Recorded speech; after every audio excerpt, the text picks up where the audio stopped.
पूछनी है तो आप हैंड रेज कर सकते हैं। पार्टिसिपेंट के पास हैंड रेज और चैट का ऑप्शन दिया गया है। आपके हैंड रेज करने के पश्चात वन बाय वन मॉडरेटर्स आपको माइक प्रोवाइड कर देंगे। आप सभी से ये रिक्वेस्ट है कि हम अपने प्रश्नों को प्रेस फॉर्म में अगर रखें, फॉर्मुलेट करके रखें, तो हम कम समय में कम शब्दों में अपनी बात रख पाएंगे और हम ज़्यादा से ज़्यादा लोगों को सुन पाएंगे, इंटरेक्ट कर पाएंगे। और साथ ही साथ अपने प्रश्न पूछने के पश्चात हम अपने माइक को म्यूट करें ताकि बैकग्राउंड नॉइज को अवॉइड किया जा सके। आप सभी से भी अनुरोध है, निवेदन है कि हम मेन स्क्रीन पे बने रहें जहाँ पे सभी प्रेजेंटेशन शेयर किए जा रहे हैं। ये कार्यशाला हम कंप्यूटर, लैपटॉप या मोबाइल किसी भी डिवाइस पे यूज कर सकते हैं, पार्टिसिपेट कर सकते हैं, ज्वाइन कर सकते हैं। स्मार्टफोन पे टच स्क्रीन होने की वजह से कई बार हम मेन स्क्रीन से किसी और स्क्रीन पे शिफ्ट हो सकते हैं, तो उस केस में हम स्वाइप लेफ्ट या स्वाइप राइट करके मेन स्क्रीन पे आ सकते हैं जहाँ प्रेजेंटेशन शेयर किया जा रहा है। साथ ही साथ चैट का भी बहुत ज़्यादा उपयोग नहीं है, यूज नहीं है। जब तक सोर्स पर्सन कॉल ना करे तो चैट पे भी रहना हम अवॉइड करें, सो दैट हमारा sharing screen, main presentation screen पे कोई भी बातें मिस ना हो। अभी एक डेमो को थोड़ी देर पहले रन किया गया था। इसी प्रकार समय समय पे कई रिफ्लेक्शन पोल्स वहाँ पे रन होते रहेंगे। आप सभी से है कि आप उसको भी पार्टिसिपेट करें। इस पूरे कार्यशाला की रूपरेखा इस प्रकार से है कि उन्हीं रिफ्लेक्शन पोल्स और आपके रिस्पॉन्स से इस पूरी कार्यशाला को एकदम इंटरेक्टिव मोड में आगे चलाते जाएंगे। जी, और आगे बढ़ते हैं और एज ए पार्टिसिपेंट्स हमारे लिए क्या क्या अपॉर्चुनिटीज है उसको हम देखने जाए तो एक प्री वर्कशॉप सर्वे फॉर्म आप सभी को आपके मेल में, इनविटेशन मेल में दिया गया है, वो हम सभी ने फिल कर दिया होगा। सभी सेशन में पार्टिसिपेशन अनिवार्य है। ये पूरी वर्कशॉप, ये पूरी कार्यशाला एक वाक्य की तरह है जो अगले 5 दिनों में कही जाएगी, शेयर की जाएगी। दैट्स वाई हर सेशन में हमारा पार्टिसिपेशन हाईली डिजायरेबल है। हम अपने परिवार के सदस्यों के साथ भी कार्यशाला को अटेंड कर सकते हैं अगर हम वर्क फ्रॉम होम पे हैं या ऑन ड्यूटी पर, लीव पर, स्पेशली रिलेशनशिप के सेशंस में डे 3 में। जैसा कि अभी हमने बात की, आप सभी ने डेमो पोल भी रिस्पॉन्स किया था, तो ऐसे time to time reflection poles वहां पे आते रहेंगे। फॉर एग्जांपल एक और सैंपल पोल हम लोग लॉन्च कर रहे हैं आप सभी के लिए। इस रिफ्लेक्शन पोल में 4 प्रश्न है। Are you able to see the shared screen? Are you able to hear us? What is your role in your organization responsibility? And when you have a comment or want to ask a question, please raise your hand. You will not see a mic icon on your screen most of the time. When mic is passed to you, please keep it muted and after speaking. तो अगर हम ये 4 प्रश्न देख पा रहे हैं तो 4 प्रश्नों का आप आंसर करते हैं। ये भी एक सैंपल पोल है हम सभी की जानकारी और प्रैक्टिस के लिए। रिफ्लेक्शन कोर्स में जितने भी प्रश्न पूछे जाएंगे सभी प्रश्नों का आंसर करने के पश्चात ही सबमिट बटन इनेबल होता है और वो सबमिट करने के पश्चात हम देख सकते हैं हमें एक एक्नॉलेजमेंट मैसेज आता है। अगर कंप्यूटर पे या मोबाइल किसी डिवाइस पे यूज कर रहे हैं और अगर हमें रिफ्लेक्शन पोल नहीं दिख रहा, वहाँ पे एक ऑप्शन फ्लैश होता रहता है, host started the poll. Three dots पे क्लिक करके पोल ऑप्शन पे सेलेक्ट करके हम पुनः पोल को प्राप्त कर सकते हैं। हम सभी ये इंश्योर करें कि हमने लेटेस्ट जूम सॉफ्टवेयर अपने डिवाइस पे इंस्टॉल कर रखा है या अपडेट कर रखा है। Zoom software is updating very frequently, almost every Monday or sometimes in between the week as well. तो ये कुछ हिंट और इंस्ट्रक्शंस है अगर हम पोल को अटेंड करने में कोई भी परेशानी देख रहे हैं तो।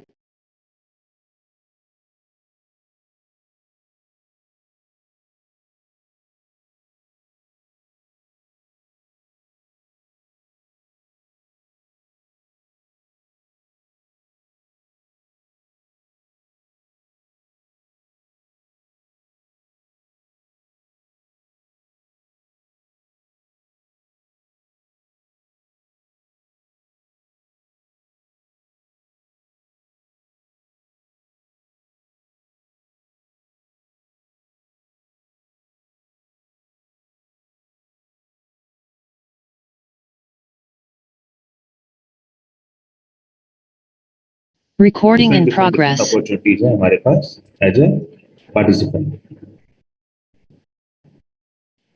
वी होप कि आप सभी ने ये पोल अटेम्प्ट करके सबमिट कर दिए होंगे। The poll is about to end. ये सैंपल पोल जो रन होगा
Recording in progress. Properly log off नहीं हुए, तो उस केस में आपको परेशान होने की आवश्यकता नहीं है। Just restart both the device, previous device and the new device, and then आप अपना रजिस्टर्ड ईमेल आईडी ओपन करके click here to join click करेंगे, आप सत्र से जुड़ जाएंगे।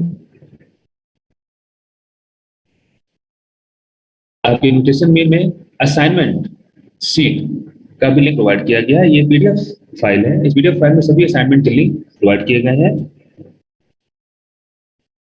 वी होप आप सभी ने इसको गो थ्रू किया होगा।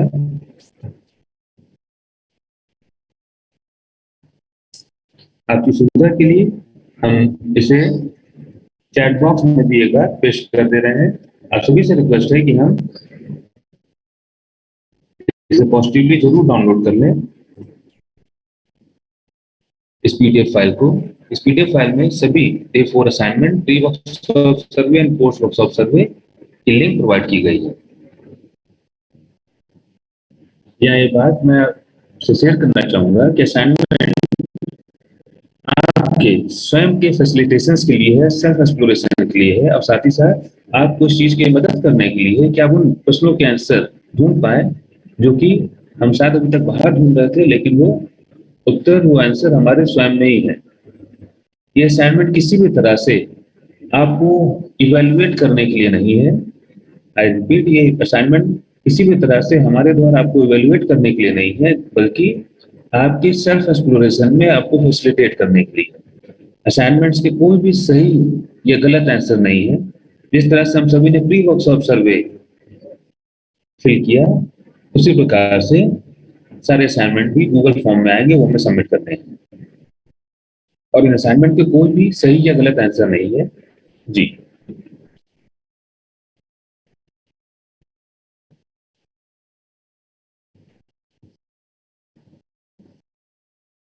असाइनमेंट को अगर हम देखने जाएं तो एक सिंपल गूगल फॉर्म है, जिस तरह से प्री वर्कशॉप सर्वे में बताया था। असाइनमेंट भरने के लिए 2 चीजों का हमें बहुत ही ध्यान रखना है। पहला, चूंकि ये असाइनमेंट गूगल फॉर्म्स है, तो ये गूगल आईडी, जीमेल आईडी से ही ओपन होंगे।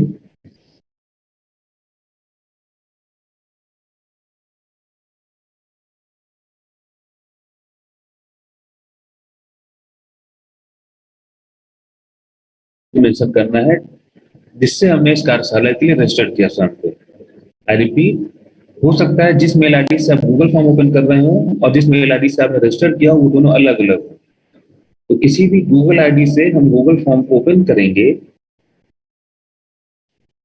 और गूगल फॉर्म या असाइनमेंट, प्री वर्कशॉप सर्वे या इवन पोस्ट वर्कशॉप सर्वे फिल करते समय हम यहाँ पे पॉजिटिवली अपना रजिस्टर्ड ईमेल आईडी ही मेंशन करेंगे, जिससे हम इस कार्यशाला से जुड़े हुए हैं। तो इस बात को रिट्रेट करने का मेरा मकसद ये है कि हो सकता है ये दोनों आईडी अलग अलग हो, तो इसका हम ध्यान रखें। असाइनमेंट ओपन सिर्फ और सिर्फ गूगल आईडी से होगा। फिल करते समय हमें यहाँ पे पॉजिटिवली सिर्फ और सिर्फ अपना रजिस्टर्ड ईमेल आईडी ही मेंशन करना है। और पूरा असाइनमेंट फिल करने के पश्चात उसे हम सबमिट करना ना भूलें, सबमिट बटन को प्रेस करना ना भूलें। जैसे ही हम असाइनमेंट अपना सबमिट कर देंगे, तो हमारा असाइनमेंट सबमिट हुआ है या नहीं, इसको चेक करने की 3 अलग अलग मेथड है हमारे पास। तीनों में से कोई भी एक अगर हम देख पा रहे हैं तो हमारा असाइनमेंट सबमिट है। फॉर एग्जाम्पल, अगर हम देख पा रहे हैं कि thanks for filling the workshop assignment, ये मैसेज वहाँ पे डिस्प्ले हो रहा है, तो हमारा असाइनमेंट सबमिट हो गया है। आपको एक एक्नॉलेजमेंट मेल भी भेजा जाएगा हम सभी को। हमारा फीडबैक फॉर्म, प्री वर्कशॉप सर्वे फॉर्म भरने पे एक एक्नॉलेजमेंट मेल आया होगा। अगर ये एक्नॉलेजमेंट मेल हमें आ रहा है तो भी हमारा फॉर्म सबमिट है। ये दोनों ही चीजें ऐसी हैं जो हमें आती है, और अगर ये दोनों हमसे मिस हो जाता है तो एक तीसरा ऑप्शन जो हमेशा हमारे पास अवेलेबल है, जितनी देर भी रिस्पॉन्स टाइम ओपन है, असाइनमेंट सबमिशन टाइम ओपन है, उस पूरे असाइनमेंट सबमिशन टाइम के दौरान अगर हम कभी भी उस असाइनमेंट को दोबारा ओपन करते हैं तो वहां पे एडिट योर रिस्पॉन्स का ऑप्शन आता है। अगर हमें एडिट योर रिस्पॉन्स का ऑप्शन दिख रहा है तो इसका मतलब हमारा वो असाइनमेंट सबमिट है। फिर भी अगर हमें लगता है कि हम अपना रिस्पॉन्स एडिट करना चाहते हैं, उसमें कुछ चेंज या मॉडिफाई करना चाहते हैं, उसको आप एडिट कर सकते हैं जब तक कि असाइनमेंट सबमिशन टाइम बचा हुआ है। तो I hope it is clear कि असाइनमेंट हमारा सबमिट हुआ कि नहीं, इसको हम 3 तरह से चेक कर सकते हैं। वर्कशॉप असाइनमेंट का thanks message, workshop assignment submission का एक्नॉलेजमेंट मेल, या दोबारा असाइनमेंट ओपन करने पे एडिट और रिस्पॉन्स का ऑप्शन आता है। जी, बढ़िया। तो थोड़ा आगे बढ़ते हैं। असाइनमेंट शीट में असाइनमेंट लिंक्स के अलावा और भी कई तरह के हेल्पफुल और इम्पोर्टेंट लिंक शेयर किए गए हैं, जिसमें टीचिंग लर्निंग मटेरियल है, text book and teacher manuals के लिंक्स है, रेफरेंस बुक्स है, वीडियो लेक्चर्स हैं which include some FAQs also, teaching learning material on AICTE portal का लिंक दिया गया है। और ये लिंक इस वर्कशॉप में, इस 5 दिनों की कार्यशाला में, इस 5 दिनों की कार्यशाला में जो हम पार्टिसिपेट कर रहे हैं, इसमें जो प्रेजेंटेशन यूज किए जाने हैं वो भी यहाँ पे दिए गए हैं।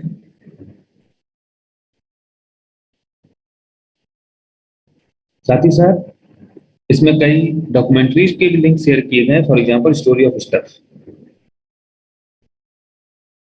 सीटी की अगर हम पेज की बात करें तो जिस पोर्टल पे हमने अपने आप को रजिस्टर किया था, FDPSI पोर्टल पे, उसी पोर्टल पे डाउनलोड सेक्शन में हम सारे स्टडी मटेरियल्स को डाउनलोड भी कर सकते हैं, देख सकते हैं। कई चीजें यहाँ पे प्रोवाइड की गई, इसमें से इस वर्कशॉप या स्टूडेंट इंडक्शन प्रोग्राम के लिए यूज की जाने वाली सारी टीचिंग लर्निंग मटेरियल इस लिंक पे हम देख सकते हैं, एक्सेस कर सकते हैं। एक बार फिर से मैं ट्रेड करना चाहूंगा कि हम इस कार्यशाला में अपने परिवार के साथ पार्टिसिपेट कर सकते हैं। जो भी हमारे साथ हैं अभी, अगर हम वर्क फ्रॉम होम कर रहे हैं या ऑन ड्यूटी लीव पर हैं, हमारे परिवार के सदस्य भी इस कार्यशाला को ऑब्जर्व कर सकते हैं, ऑडिट कर सकते हैं। हम स्पीकर मोड पे रख सकते हैं अपने डिवाइस को, और ये तभी पॉसिबल हो पाएगा जब हम हाउस होल्ड वर्क को शेयर करेंगे, लाइक फूड प्रिपरेशन, क्लॉस, साफ सफाई एक्सेट्रा। जी, इस पूरी कार्यशाला की अगर डेमोग्राफी को हम देखें तो डिफरेंट डिफरेंट कैपेसिटी में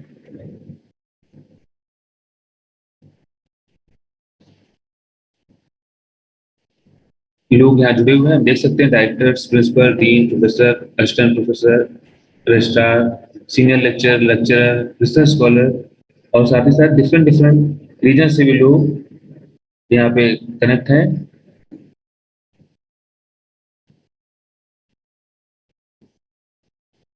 क्योंकि ये हिंदी वर्कशॉप है, इसलिए हम देख सकते हैं कि हिंदी भाषा क्षेत्र से अधिक लोग जुड़े हैं, लेकिन अदर स्टेट ऑफ कंट्री से भी लोग यहाँ पे जुड़े हुए हैं, हम देख पा रहे हैं। तो 400 पार्टिसिपेंट ने पार्टिसिपेट किया है जब ये फाइल प्रिपेयर की गई थी। जी, इस पूरे प्रयास की अगर हम बात करें तो ये पूरा प्रयास संभव हो पाया है हमारे AICTE के हायरएप्स के दूरदर्शिता और गाइडेंस से, जिसमें सबसे आगे मैं नाम लेना चाहूंगा हमारे honourable chairperson AICTE professor Anil सहस्त्र सर का। उन्हीं के एबल गाइडेंस, मार्गदर्शन और मोटिवेशन से इस कार्यशाला को स्मूथ रूप दिया जा सकता है, और 102वीं वर्कशॉप में आज हम सभी पार्टिसिपेट कर रहे हैं। साथ ही साथ मैं यहाँ पे आभार प्रकट करना चाहूंगा honourable vice chairman AICTE professor नक्की Poonia sir, member secretary AICTE professor Rajeev Kumar sir, and deputy director induction programme sir AICTE doctor Neetu Bhagat. साथ ही साथ हमारे डिफरेंट रीजन्स के जो ऑफिसर्स हैं, central region officer, eastern region officer, northern region officer, north western region officer, उन सभी का भी मैं यहाँ पे धन्यवाद देना चाहूंगा। इनके अथक प्रयास से ये कार्यशाला आज हम तक पहुंच पाई और देश के कोने कोने से हम जुड़ पाए और इन बातों को शेयर कर पा रहे हैं, डिस्कस कर पा रहे हैं। AICTE के साथ साथ अगर हम देखें तो national coordination committee for induction programme NCCIP का भी बहुत ही महत्वपूर्ण योगदान है इस पूरे कार्यशाला के इस स्वरूप में पहुंचने और यहाँ तक पहुंचने में। नेशनल कोऑर्डिनेशन कमेटी को चेयर कर रहे हैं doctor Rajneesh Arora sir, MD ACET Amritsar से। इसके कन्वीनर हैं डॉक्टर सुशील गौर जी, ITBHU वाराणसी से, और इसके को कन्वीनर हैं Shri Jitendra Arora ji, assistant registrar PTU से।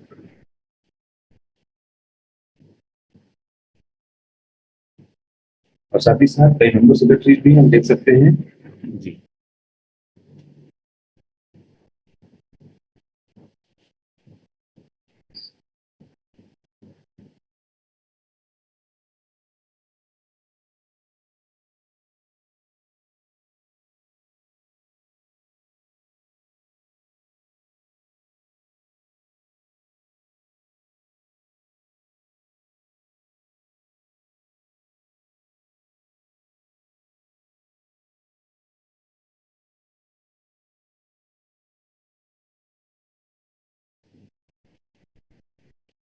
जी।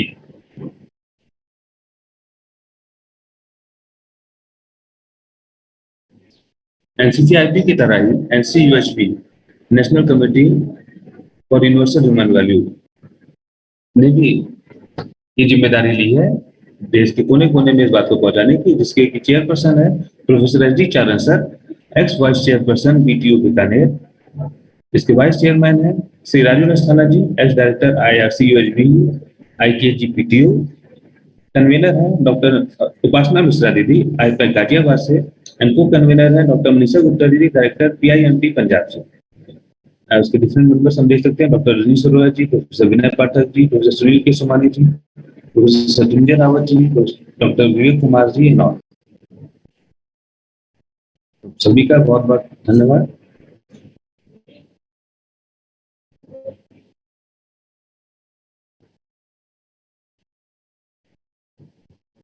एआईसीटी ने इस पूरे विषय वस्तु और प्रयास को एक डॉक्यूमेंट फॉर्म में प्रस्तुत किया है, यूनिवर्सल ह्यूमन वैल्यू और होलिस्टिक वैल्यू बेस्ड एजुकेशन। ये पूरा डॉक्यूमेंट डेवलप किया गया है comprehensive model and process for implementing holistic value based education in institutions organization. ये फंडामेंटल वर्क है उन गाइडलाइंस को, कंटेंट को, प्रोसेस को डेवलप करने का वैल्यू एजुकेशन और साथ ही साथ टीचर्स को, एडमिनिस्ट्रेटर्स और पॉलिसी मेकर्स को डेवलप करने का और उनके एक्सपीरियंस को इंक्लूड करने का, जो कि एक्सटेंसिवली इस पूरे कार्य में लगे हुए हैं through out the state, through out the country, और उसके बहुत ही इंकरेजिंग रिजल्ट भी देखने को मिलेंगे। इसकी एक ई कॉपी आप सभी डाउनलोड कर सकते हैं और अपने एक्सपीरियंस, अपने सुझाव को शेयर कर सकते हैं।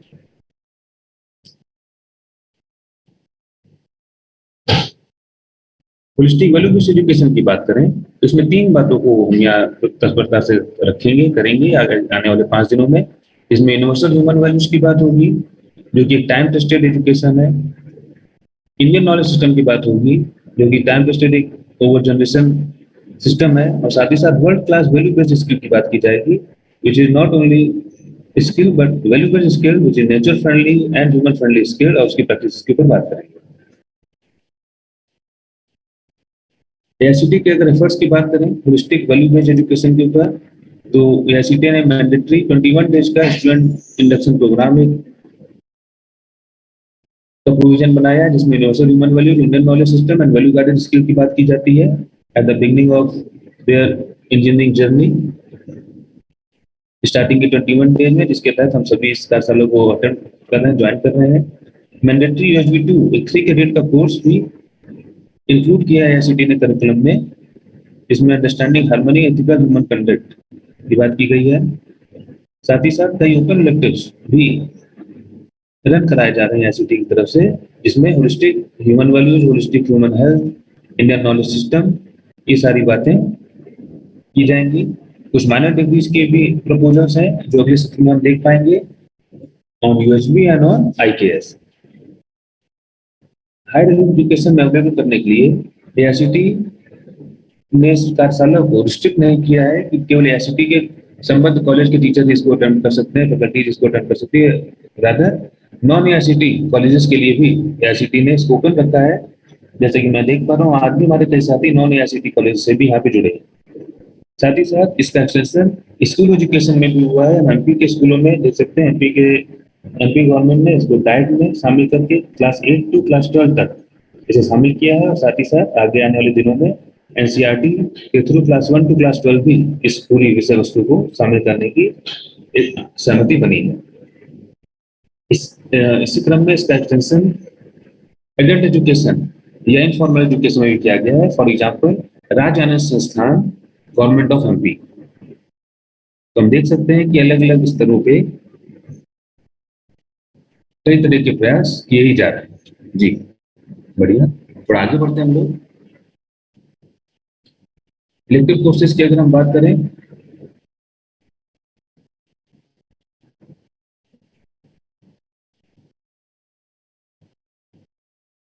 तो हम देख सकते हैं minor degree courses, elective courses, different different universal human values courses यहाँ पे एआईसीटी की तरफ से प्रपोज किए गए।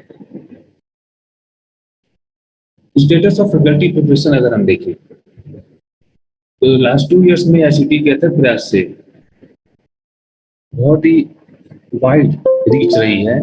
ये डेटा जनवरी 2022 तक का है, जिसमें हम देख पा रहे हैं कि UHV-1 जो कि स्टूडेंट इंडक्शन प्रोग्राम की हम बात कर रहे हैं, उसके लिए 1:20 के रेशियो में जो फैकल्टी प्रिपेयर होती है, उसमें डिफरेंट रीजन्स में काफी अच्छी प्रगति करी है और कई रीजन में मोर देन 100% फैकल्टी प्रिपेयर्ड है। UHV-1 की अगर हम बात करें, इसमें 1:60 रेशियो में हमारे फैकल्टी प्रिपेयर होने, तो उसमें भी कई रीजन में काफी अच्छी प्रगति की और मैक्सिमम रीजन हमारे क्लोज टू 50% पे है। इसी प्रकार UHV-2 की अगर हम बात करें, इसमें 1:120 की रेशियो में फैकल्टी हमारे तैयार होने हैं, तो उसमें भी काफी प्रगति दिखाई गई है और आगे और भी अच्छा कार्य होने की संभावना हम देख पा रहे हैं।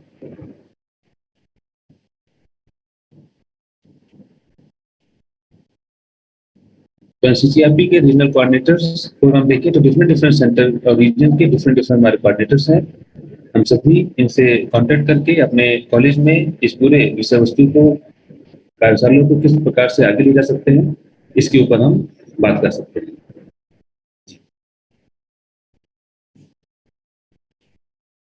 AICT ने श्री ऋषिराज गौर एक्सीलेंट अवार्ड की भी परिकल्पना रखी।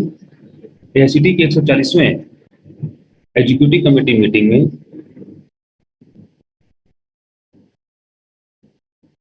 ये बात डिसाइड की गई कि ऐसे कॉलेजेस जो कि एक सिग्निफिकेंट एफर्ट कर रहे हैं contributing towards inculcating universal human value based education and living, उनको इंस्पायर किया जाए, एनकरेज किया जाए, सपोर्ट किया जाए through out the country, so that वो एक और अच्छा वर्क कर सकें value education, value based education and value based living के ऊपर। इसका अनाउंसमेंट AICT ने 75th ऑनलाइन FDP में किया था और बहुत जल्दी ही ये अवार्ड्स भी डिस्ट्रीब्यूट किए जाएंगे। जैसे कि आप देख सकते हैं,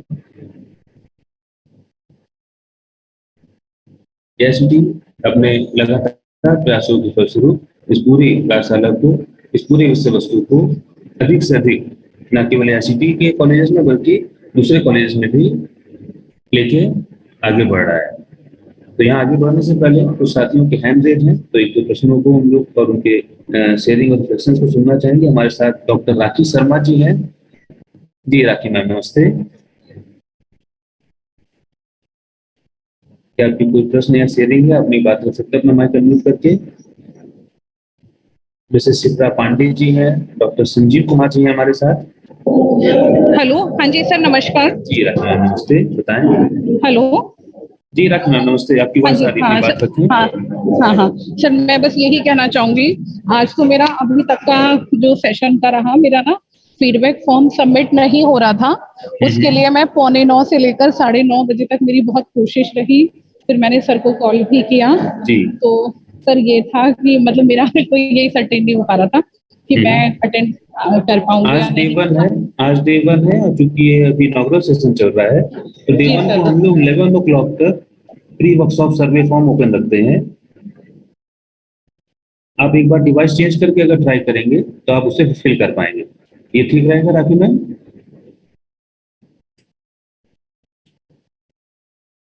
आई थिंक कुछ नेटवर्क इश्यू की वजह से हम लॉस कर चुके राखी मैम जी। हमारे साथ प्रोफेसर अनुराग जी हैं, डॉक्टर अमिता जी हैं। जी प्रोफेसर अनुराग गर्ग जी नमस्ते। नमस्कार। नमस्ते। तो बुक की बात करी इसमें, हाँ जी, इसको कहाँ से डाउनलोड किया जा सकता है? सर उसी सेम AICT पोर्टल से जहाँ से हमने रजिस्टर किया है इस वर्कशॉप के लिए। अच्छा, धन्यवाद। Thank you. Yes doctor Amita ji नमस्ते। Yes, namaste sir. I would like to ask you that currently on the screen that timings are given 9:30 to 1:30, 2:30 to 3:30. Yes. So as per that only this FDP will going on. Is it right? Is it correct, sir? We hope you have gone through the invitation mail thoroughly. Everything is given in much more detail in the invitation mail. Oh, okay. And we are reflecting the same in the inaugural session as well. Okay. You So- you have filled that pre-workshop survey form as well? Yes, sir. Yes, that is what the reason I was 5 to 7 minutes late to join this inaugural. Mm-hmm. I have already filled up that workshop that Google Ma'am, link. as you have on the mic, we like to hear your expectations from this workshop and expectation from next 5 days. Would you like to share? We like to hear you.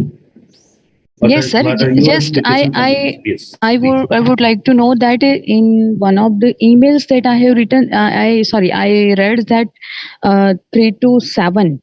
In between that, certain online sessions will be there at any time. In that regard, I'm asking you whether in one of the emails I received 2 emails. Probably all the participants received 2. So the mail you I have want, received today 8:25. huh? Kindly refer that. And the Okay. similar mail you have received yesterday morning around 9:30 a.m. perhaps 9 or 9:30 a.m. Okay, so today morning, whatever email I received, that I have to refer. Yes, 8:25. 825 वाला email मेरे को refer करना है. Okay sir, okay. तो same link रहेगा 5 दिन के लिए. डेली रिमाइंडर मेल भेजा जाएगा. हाँ. हम And प्रीवियस sir, मेल से भी one- ज्वाइन कर सकते हैं. डेली रिमाइंडर मेल से भी ज्वाइन कर सकते हैं. लिंक सेम है. Okay. Sir, I'm not here contradicting anything. Whatever is designed, it's really very good as per the schedules or materials, because my colleagues are also suggested me to attend this. But I would like to know that in this inaugural, you told that whatever quiz parts or you can say anything, assignments or anything are not at all that part, the counting will not be there, right? But in the जैसे कि आपने अभी बोला कि ये जो assignment ये वगैरह आप Only assignment. I have told that Only assignment are not there for the right or wrong. They are for you to facilitate. remaining And things will be there yes, considered. remaining things are there for certificate criteria like post attempt. Post answer are also not countable. Post are there for self reflection. Post में भी ऐसा कुछ नहीं सही है गलत answer. Quizzes जो कि कंटेंट से पूछे जाएंगे, तो जो भी कंटेंट यहाँ शेयर किया जाएगा, डिस्कस किया जाएगा, उस कंटेंट के बेसिस पे कुछ का में रिस्पॉन्स करना, कुछ के मार्क्स में. और फिर फाइनल टेस्ट होगा डे 5 पे, उसके भी मार्क्स. Okay, fine. और सर जो फाइनल टेस्ट होगा वो भी एमसीक्यू बेस्ड ही होगा या डिस्क्रिप्टिव? एमसीक्यू बेस्ड होगा. सेम उसी फॉर्म में होगा जिस फॉर्म में हम रिफ्लेक्शन पोल्स और क्विज़ेस देंगे. Okay, fine sir. Thank you.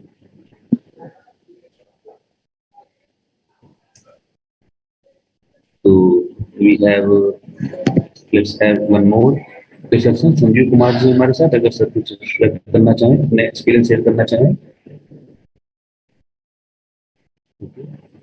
Mister Sanjay ji हमारे साथ. जी संजय सर नमस्ते. क्या हमारी आवाज पहुंच पा रही है आप तक? मिस्टर संजय जादव जी, मिस्टर संजय जादव सर नमस्ते.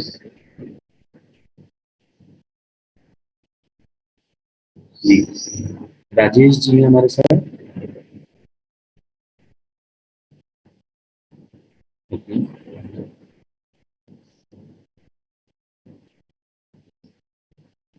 तो फिर सत्र को थोड़ा आगे बढ़ाते हैं और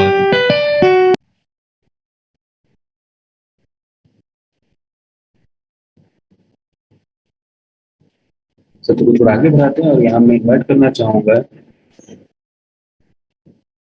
एनसीसीआरपी चेयरमैन श्री रजनीश अरोड़ा सर को. सर अपने आशीर्वचन से हम सबका मार्गदर्शन करें और इस सत्र की और इस पूरे कार्यशाला की विषय वस्तु के बारे में ब्रीफ में हमें अवगत कराएं. तो स्वागत है doctor Rajneesh Arora sir, chairman NCCRP. Sir नमस्ते.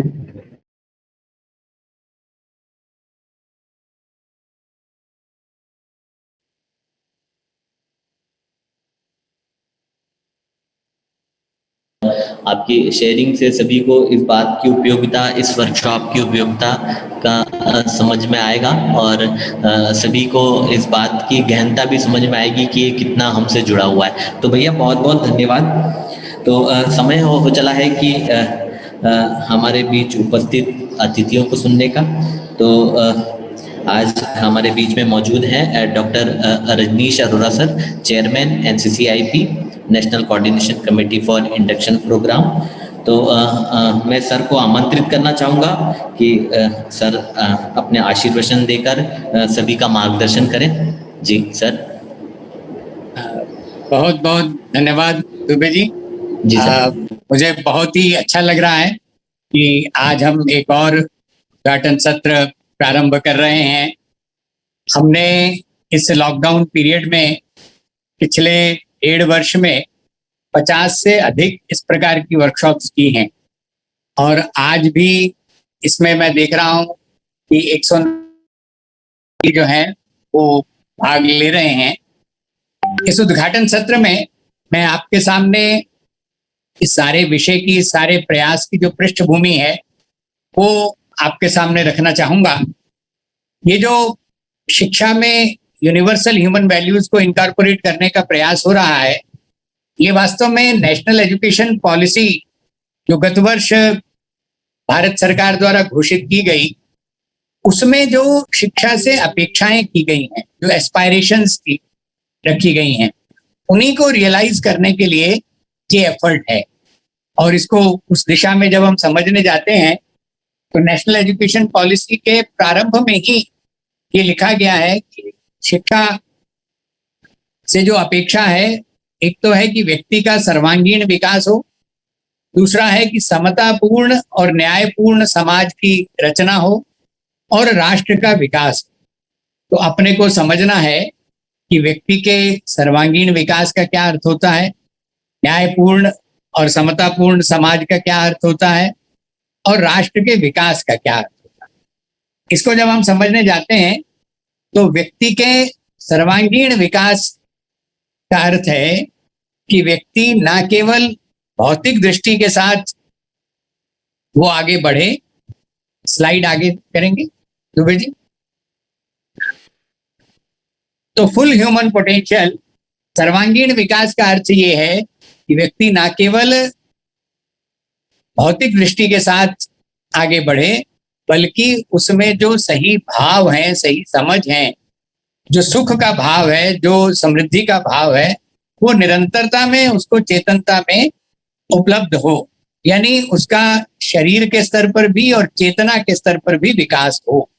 तो उस दृष्टि से तभी हम कह सकेंगे ऐसा व्यक्ति जो निरंतर सुख समृद्धि का अनुभव कर सकता है, वो सर्वांगीण विकास हुआ है, ऐसा मानेंगे। और जब अब शिक्षा से अपेक्षा की गई कि जो शिक्षित लोग हैं वो समतापूर्ण और न्यायपूर्ण समाज की रचना करें, तो इसका अर्थ क्या है? इसका अर्थ ये है कि एक ऐसा समाज जिसमें हर व्यक्ति में सही समझ और सही भाव होगी, जिसके कारण से वो अपने अंदर निरंतर सुख का अनुभव कर सके। और ऐसे समाज को हम न्यायपूर्ण समतापूर्ण समाज कहेंगे कि जहां पर हर परिवार समृद्धि का अनुभव कर सके कि मेरी जितनी आवश्यकताएं हैं उनको न केवल मैं उनको पूरा करने में समर्थ हूं, बल्कि उससे अधिक मेरे पास उपलब्ध है, मैं दूसरों को दे सकता हूं, दूसरों के साथ बांट सकता हूं। इस प्रकार का समृद्धि का भाव उनमें हो। और तीसरी बात कि उस पूरे समाज में एक अभय का वातावरण हो, निर्भयता का वातावरण हो, अर्थात आपस में अपने अंदर आश्वस्ति का भाव हो, विश्वास का भाव हो। और फिर इस प्रकृति के स्तर पर और इस पूरे अस्तित्व के स्तर के ऊपर एक सह अस्तित्व का, ये सबको रहना है, एक साथ रहना है और एक दूसरे की तृप्ति के लिए रहना है। उभय तृप्ति का भाव हर स्तर पर अपने को इस सारे अस्तित्व में ध्यान में आए तो हम कहेंगे ये न्यायपूर्ण और समतापूर्ण समाज है।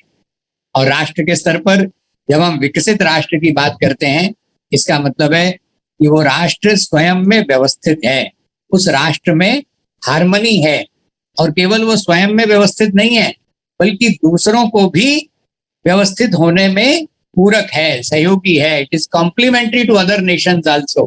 तो इस प्रकार से जो नेशनल एजुकेशन पॉलिसी में अपेक्षाएं रखी गई एजुकेशन से, इस प्रकार के लोग तैयार हों शिक्षा से जो इन अपेक्षाओं को पूरा कर सके।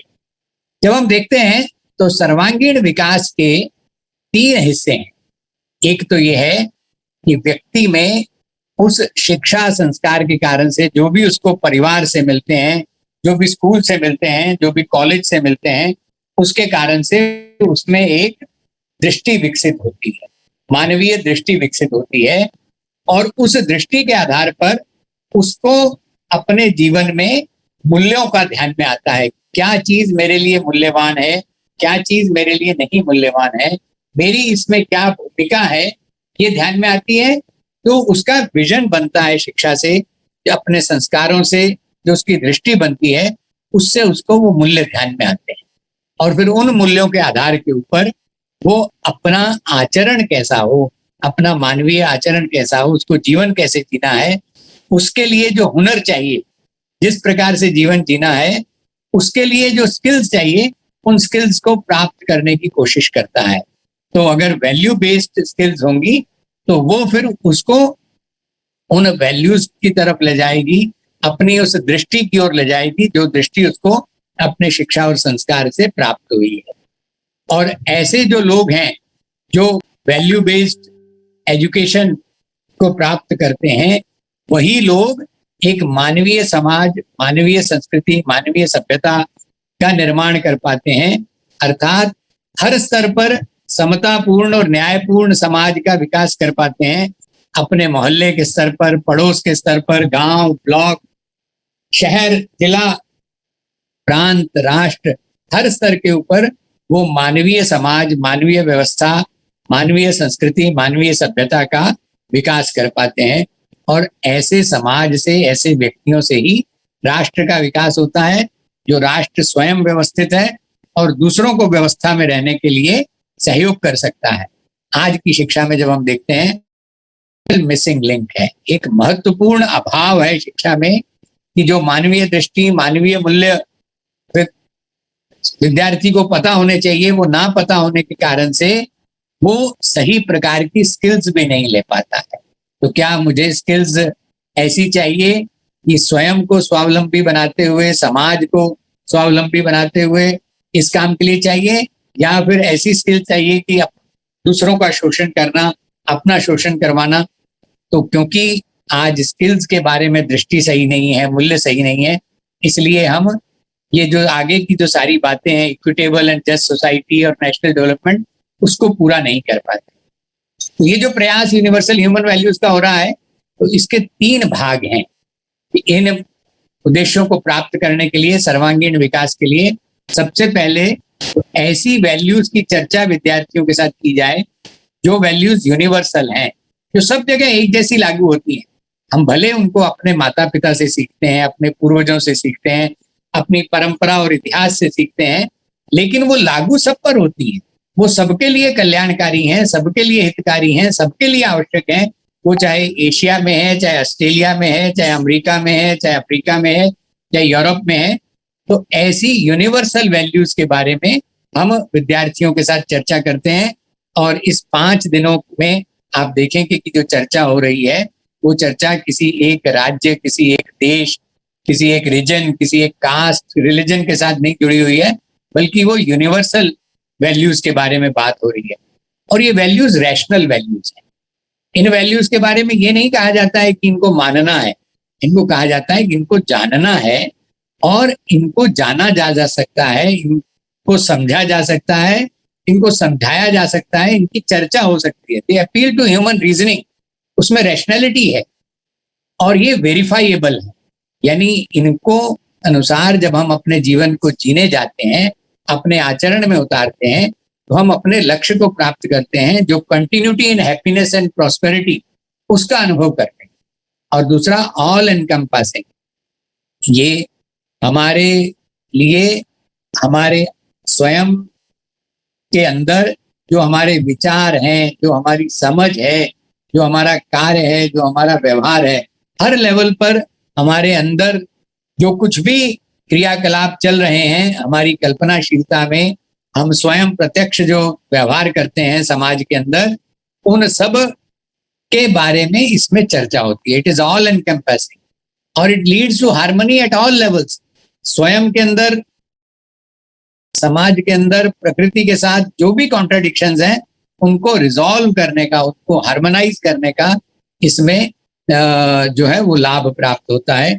इस प्रकार की वैल्यूज की चर्चा हम अगले 5 दिनों में अपने इस कोर्स में करेंगे और समय समय पर जो तरह तरह की केस स्टडीज हैं, जो तरह तरह के उदाहरण हैं अपने परंपरा में, अपने इतिहास में, अपने लोकल एनवायरनमेंट के अंदर, उनकी चर्चा करेंगे। जो हमारा अपना इंडियन नॉलेज सिस्टम है वो किस प्रकार से मानवीय संस्कृति, मानवीय विचार के साथ कोइंसाइड करता है और हजारों सालों से जो चीज हम अपनी परंपरा में देखते आए हैं, और फिर इन वैल्यूज के आधार के ऊपर कैसी स्किल एजुकेशन और प्रैक्टिसेस होनी चाहिए कि जो नेचर फ्रेंडली हो और ह्यूमन फ्रेंडली हो, जो प्रकृति के साथ भी पूरक हो और जो किसी का शोषण भी ना करें।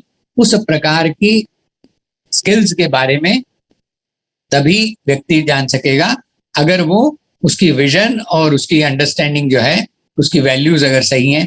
और ऐसे लोग ही इक्विटेबल एंड जस्ट सोसाइटी और डेवलप्ड नेशन में सहयोग कर सकते हैं। हमारा जो फोकस है वो उस वैल्यू कंपोनेंट पर है जो आज शिक्षा में क्रुशियल मिसिंग लिंक है। तो इस मिसिंग लिंक को पूरा करने के लिए ये काम किया जा रहा है और इससे हम 2 बातें इंश्योर करते हैं।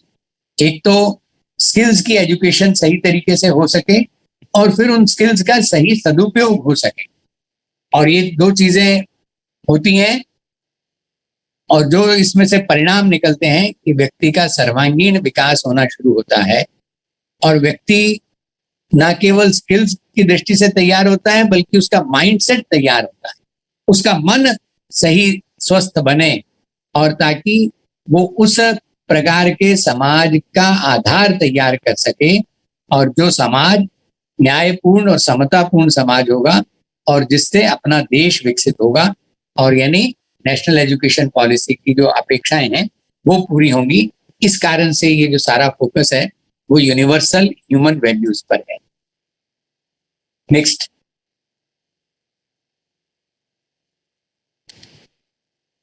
तो ये बात तो बहुत देर से कही गई कि बहुत आवश्यकता है वैल्यू एजुकेशन की। वैल्यू एजुकेशन की चर्चा तो बहुत देर से चल रही है। पहला जब शिक्षा नीति घोषित हुई थी तब भी यही बातें थी और बाद में भी जो शिक्षा नीतियां घोषित हुई, लेकिन किया कैसे जाए और कैसे इस शिक्षा में मूल्य शिक्षा को जोड़ा जाए ताकि वो सबको स्वीकार्य हो, सब जगह पर स्वीकार्य हो, सब समय में स्वीकार्य हो। इस दृष्टि से ये बड़ा महत्वपूर्ण प्रयास है कि जिसकी आवश्यकता बहुत समय से लग रही थी। नेक्स्ट। अब जब हम बात करते हैं तो बहुत सारे इश्यूज इसमें आते हैं, बहुत सारे प्रश्न खड़े होते हैं। तो ये तो सबको ध्यान में आता है कि वैल्यूज सही होंगी तो स्किल्स का सही उपयोग होगा, वैल्यूज गलत होंगी तो स्किल्स का दुरुपयोग होगा। और आज के समय में जब विज्ञान तकनीकी तेजी से बढ़ रही हैं तो और ज्यादा स्किल्स होंगी, तो सही वैल्यूज के साथ उन बड़ी स्किल्स का, उन तेज स्किल्स का हम ज्यादा अच्छे तरीके से और ज्यादा लोगों के लिए अच्छा उपयोग कर पाएंगे। लेकिन अगर वैल्यूज ठीक नहीं होंगी तो उतना ही दुष्प्रभाव तेजी के साथ और सर्वदूर जो उसका दुष्प्रभाव बड़ी स्किल्स का भी पड़ेगा। इसलिए स्किल्स का विशेष महत्व है और इस दृष्टि से इस काम की ओर बढ़ना। जब हम वैल्यूज की बात करते हैं तो बहुत सारे लोग कहते हैं वैल्यूज तो पढ़ाई नहीं जा सकती हैं, वैल्यूज तो सिखाई नहीं जा सकती हैं, ये तो ग्रहण की जाती हैं, ये तो it can not be taught, it is to be caught, they are cot.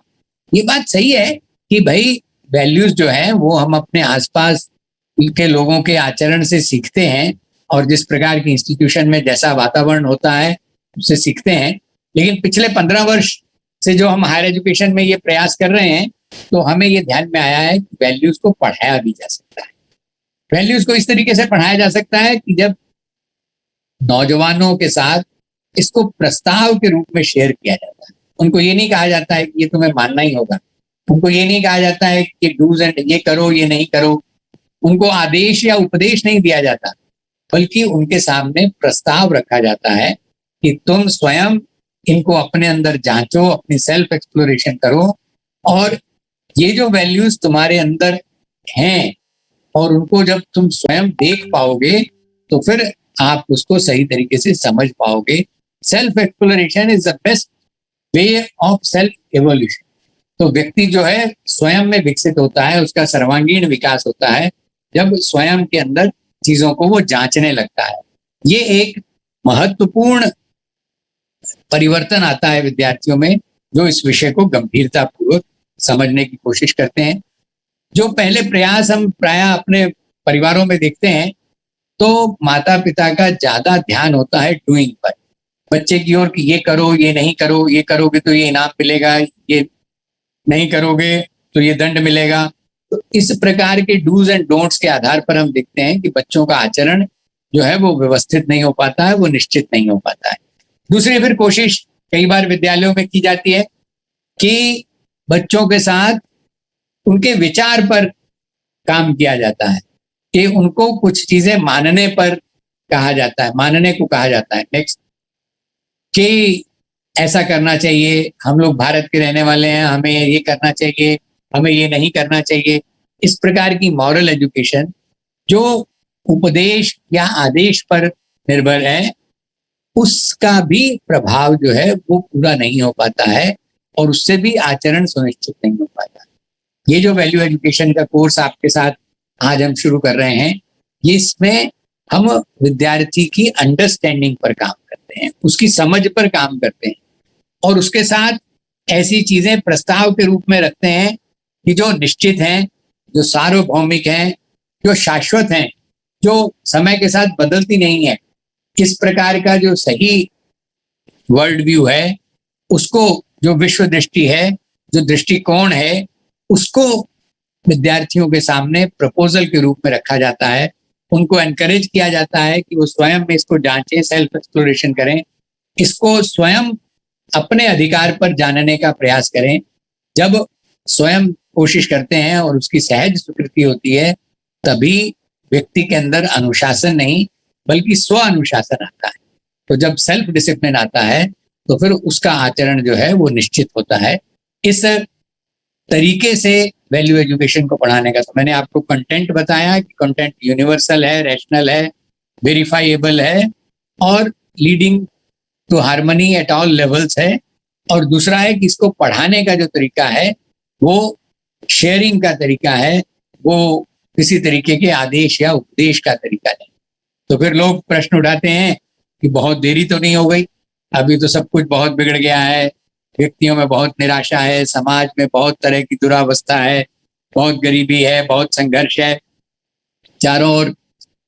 तो लगता है कि नहीं, इसको शुरू तो करना ही होगा। तो आशावान होते हुए तो फिर कहाँ से शुरू करें? अध्यापकों से शुरू करें या पेरेंट्स से शुरू करें या पॉलिसी मेकर से शुरू करें, प्राइमरी क्लास से शुरू करें, परिवार से शुरू करें या सेकेंडरी क्लास से या हायर एजुकेशन में शुरू करें? ऐसा है कि ये बात सही है कि वैल्यू एजुकेशन जीवन में जितना जल्दी शुरू हो सके उतना अच्छा है। परिवार में अगर ये होती है बचपन से ही तो उसका प्रभाव सबसे अधिक होता है। तो इसका मतलब है कि पेरेंट्स से शुरू किया जाए, चाहे हम पेरेंट्स से शुरू करें, चाहे पॉलिसी मेकर से, चाहे टीचर से, हमें बड़े लोगों से ही काम करना होगा। और बड़े लोग जो हैं वो हायर एजुकेशन में सहजता से उपलब्ध हैं। आज हम हायर एजुकेशन में काम कर रहे हैं तो वास्तव में फ्यूचर पेरेंट्स, फ्यूचर टीचर्स और फ्यूचर पॉलिसी मेकर्स के साथ काम कर रहे हैं। तो इस कारण से हमें ये प्रयास जो हम हायर एजुकेशन में कर रहे हैं ये बहुत महत्वपूर्ण लग रहा है और बहुत उपयोगी लग रहा है। इस कारण से हम इसे हायर एजुकेशन से शुरू करते हैं। नेक्स्ट, जो प्रयास हुए हैं उनके बहुत उत्साहवर्धक परिणाम आए हैं और मैं ऐसे कुछ प्रयासों के बारे में आपसे चर्चा करूंगा। दुनिया में सब जगह पर बहुत सारे महापुरुषों ने सत्य का साक्षात्कार करने का कोशिश किया है।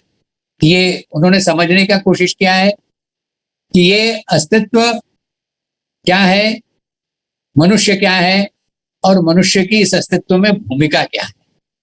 तो जब उसको समझा तो उसको जीने का प्रयास किया और जीने के प्रयास पर उनको ध्यान में आया कि सत्य को जिया जा सकता है तो वो दो चीजों से दिया जा सकता है लव एंड कंपैशन। सबके प्रति प्रेम और सबके प्रति करुणा, इस भाव से जब हम जीते हैं तो हम इस अस्तित्व की जो सच्चाई है, जो सारा अस्तित्व जो है वो को एग्जिस्टेंस पर टिका हुआ है, जो सह अस्तित्व पर टिका हुआ है, सबके एक साथ रहने पर टिका हुआ है, तो उसको जिया जा सकता है और वो लव एंड कंपैशन के आधार पर किया जा सकता है। और उन महापुरुषों ने उस तरीके की उस दिशा में प्रयास किया, न्यायपूर्ण और समतापूर्ण समाज खड़ा करने की कोशिश की। तो ऐसे सब महापुरुष जो अपने देश में हुए चाहे विदेश में हुए, उन सबके प्रति कृतज्ञता का भाव रखते हुए, उनसे जो परंपरा से जो हमने समझा है, जो सीखा है, उस एसेंस को, उस दिशा में ये यूनिवर्सल ह्यूमन वैल्यूज का प्रयास है, जो प्रयास सबके सुख के लिए है और जो प्रयास सेल्फ इंक्वायरी के आधार पर है, स्वयं समझने के आधार पर है, वो किसी के द्वारा उपदेश या आदेश के आधार पर नहीं है। तो ये जो एक यूनिवर्सल एसेंस है, जो एक सार्वभौमिक सार है, उसको समझते हुए उसको प्रस्ताव के रूप में अपने विद्यार्थियों के सामने रखना और उनको एनकरेज करना कि वो स्वयं में इसको जांचें और इसको समझने का प्रयास करें। तो इस दृष्टि से इसको पिछले 40 वर्षों में सब प्रकार के लोगों के साथ इसको करके देखा गया है, बच्चों के साथ, परिवारों के साथ, नौजवानों के साथ, शहर के लोगों के साथ, जेल में रह रहे अपराधियों के साथ, राजनीतिज्ञों के साथ, प्रबंधकों के साथ, administrators, social workers, NGOs, farmers, Adivasi, इन सब के साथ करते हुए हायर एजुकेशन में विशेष रूप से पिछले 15 वर्ष में एक कॉलेज से शुरू करके आज 4000 से अधिक कॉलेजेस में इसके उत्साहवर्धक परिणाम आ रहे हैं। तो इससे हमारा विश्वास बनता है कि ये एक वर्केबल प्रपोजल है, ये एक ऐसा प्रस्ताव है जिसमें बहुत ज्यादा संभावनाएं हैं और इसको एक स्टार्टिंग पॉइंट के तौर पर शुरू किया जा सकता है और इससे एक यूनिवर्सल फ्रेमवर्क बन सकता है कि जिसमें पूरी मेन स्ट्रीम एजुकेशन को हम वैल्यू बेस्ड एजुकेशन बना सकते हैं, उसमें वैल्यूज को इनकॉर्पोरेट करते हुए और फिर अपने पूरे जीवन को हम लोग value based life, value based living कर सकते हैं।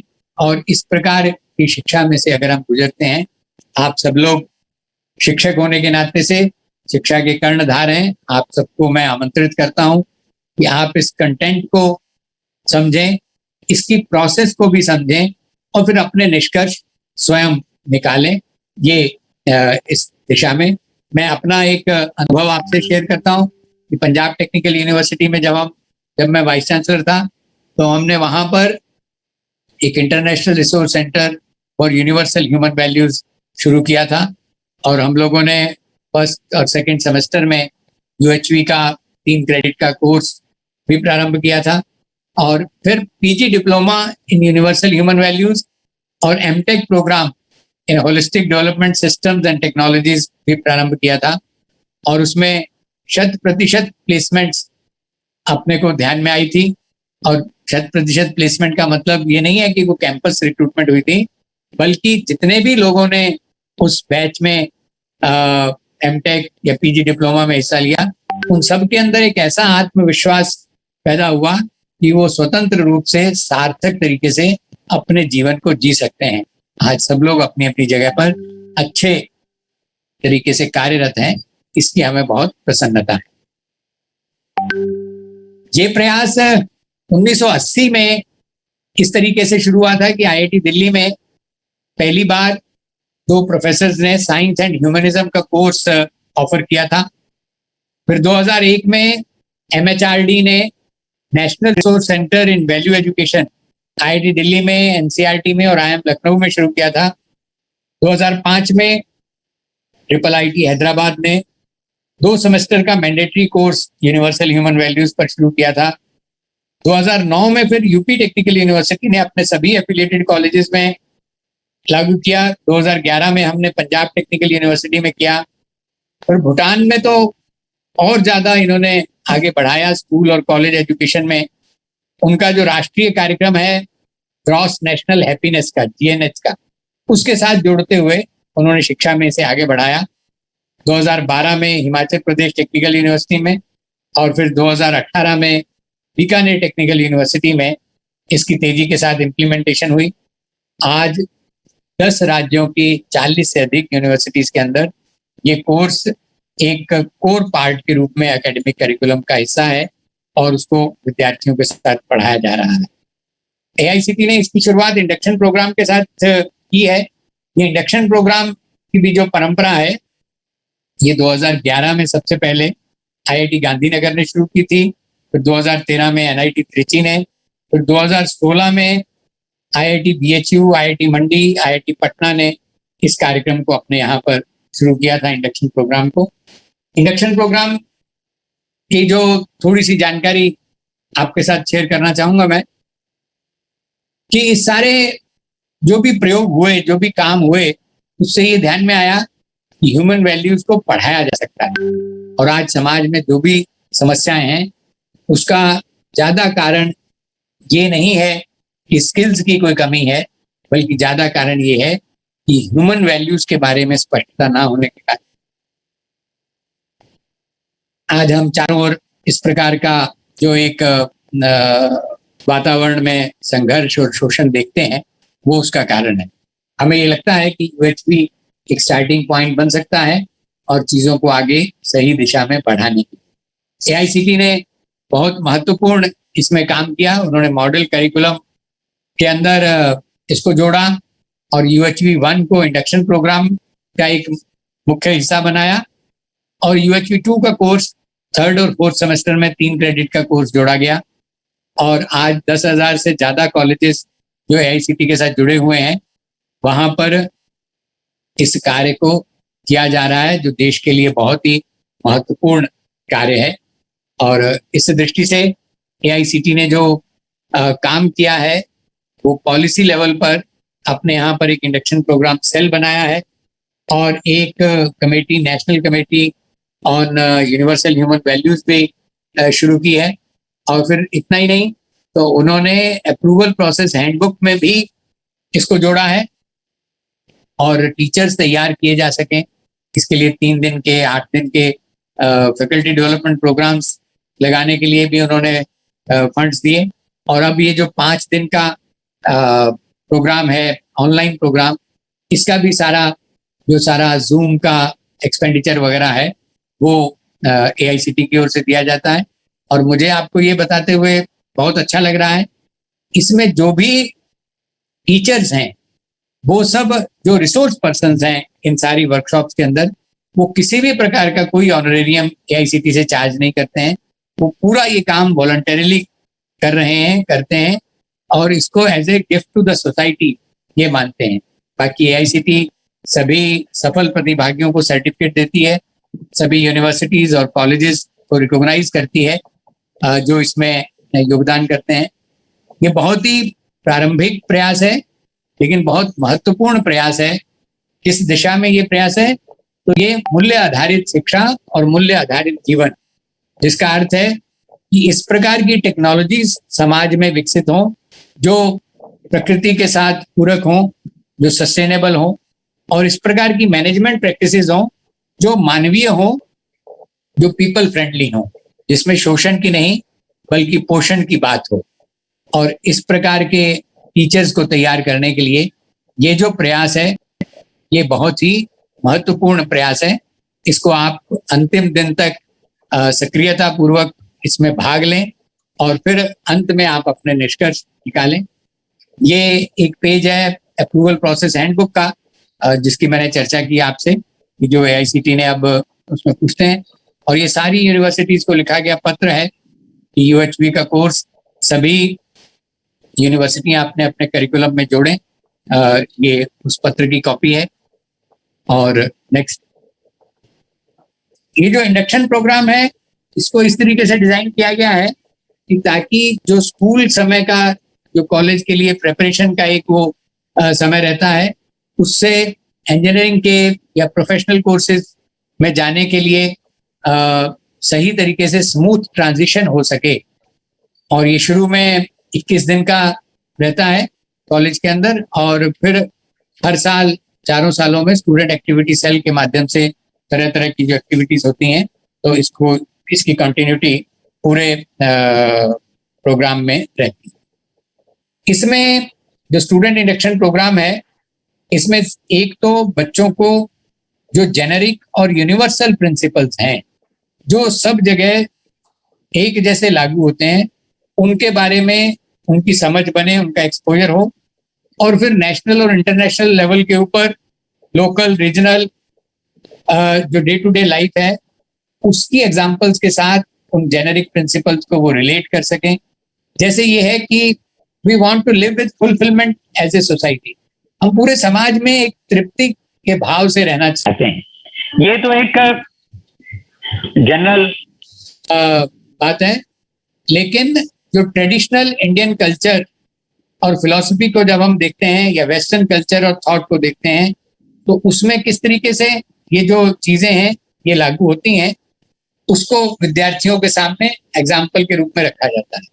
इससे विद्यार्थी क्या क्या सीखते हैं, बेसिक प्रिंसिपल्स और उनकी स्पेसिफिक एग्जाम्पल्स के कारण से अपने आप को उसके साथ कनेक्ट कर पाते हैं, और अलग अलग प्रकार की कल्चर्स में क्या क्या कॉमन बातें हैं उनको देख पाते हैं स्पष्टता के साथ, और फिर उनको इवेलुएट जिम्मेवारी के भाव के साथ करते हैं।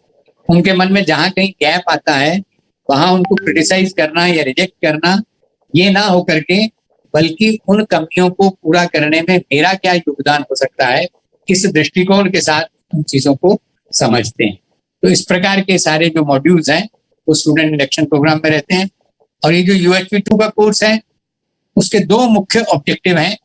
पहला ये है कि development of A holistic perspective based on self exploration, कि उसके जीवन में एक सर्वांगीण दृष्टि पैदा हो और जिसे वो अपने अंदर स्वयं जांच करके देख सके। ऐसा नहीं कि वो दृष्टि जो है वो ऊपर से आरोपित की जाए, और वो दृष्टि स्वयं के बारे में, परिवार के बारे में, समाज के बारे में और इस सारी प्रकृति और अस्तित्व के बारे में हो।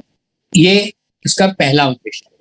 और फिर जो बात उसको सही समझ में आती है उसके अनुसार अपना जीवन चलाना, उसके अनुसार अपना कार्य व्यवहार करना, इस प्रकार की निष्ठा और संकल्प उसके मन में पैदा हो।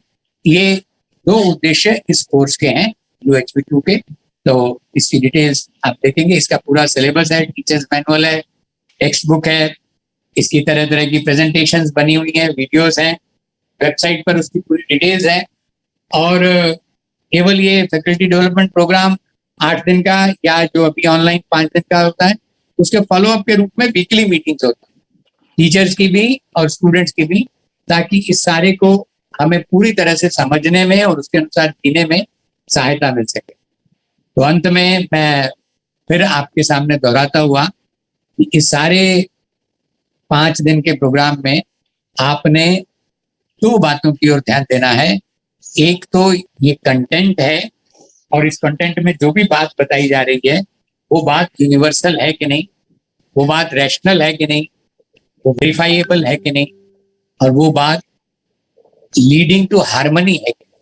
उसके कारण से व्यवस्था पैदा होती है या अव्यवस्था पैदा होती है, संबंध पैदा होता है या विरोध पैदा होता है। तो इस कंटेंट को उस दृष्टिकोण से देखना, और फिर ये जो प्रोसेस है ये अपने अंदर सोचने की, अपने अंदर जांचने की, सेल्फ एक्सप्लोरेशन की प्रोसेस है। इसको भी इस पूरी वर्कशॉप के अंदर हर क्षण, हर सत्र में आप उस चीज को देख पाएंगे।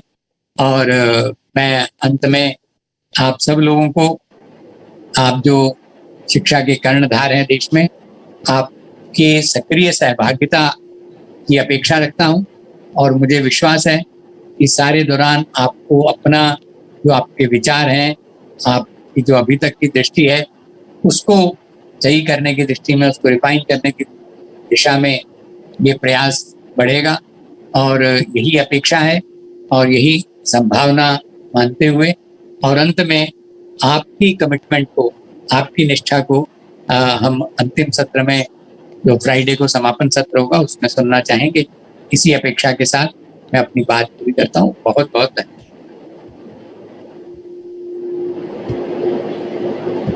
जी धन्यवाद सर।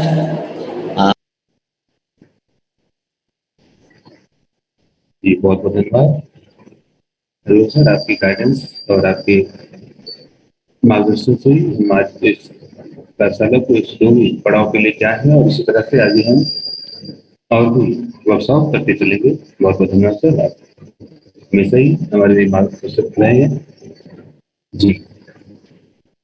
हमारे साथ बहुत से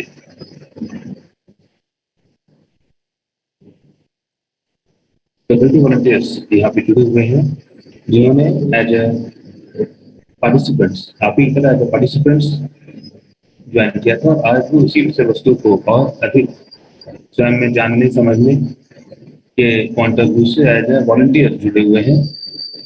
तो इन्हीं फैकल्टी वॉलंटियर्स के भी हम शेयरिंग जानना चाहेंगे, सुनना चाहेंगे। हमारे साथ मनु नंदा जी हैं। जी मनु भैया नमस्ते। नमस्ते भैया, नमस्ते। अपने कुछ एक्सपीरियंस शेयर करना चाहेंगे कि जो भी पार्टिसिपेंट्स हमारे साथ ही नए जुड़े हैं यहाँ पे, वो किन बातों का ध्यान रखें कि जिससे पूरे विषय वस्तु और पूरे 5 दिन का मैक्सिमम सदुपयोग कर पाए। जी वेलकम भैया। जी बहुत बहुत धन्यवाद।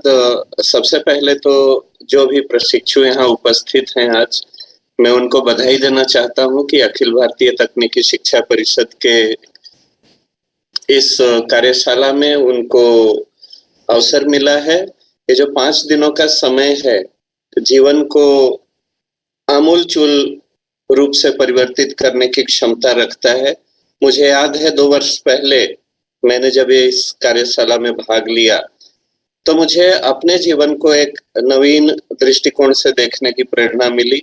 मैंने अपने अस्तित्व के बारे में सोचा, समाज के विषय में सोचा और इस समाज को मेरा क्या योगदान रहा है अब तक, समाज के साथ, विश्व के साथ मेरा समन्वय कैसा रहा है, इन सारे मूलभूत प्रश्नों के ऊपर मेरा विचार गया और एक साधारण मनुष्य से असाधारण या बेहतर मनुष्य बनने की मुझे प्रेरणा मिली।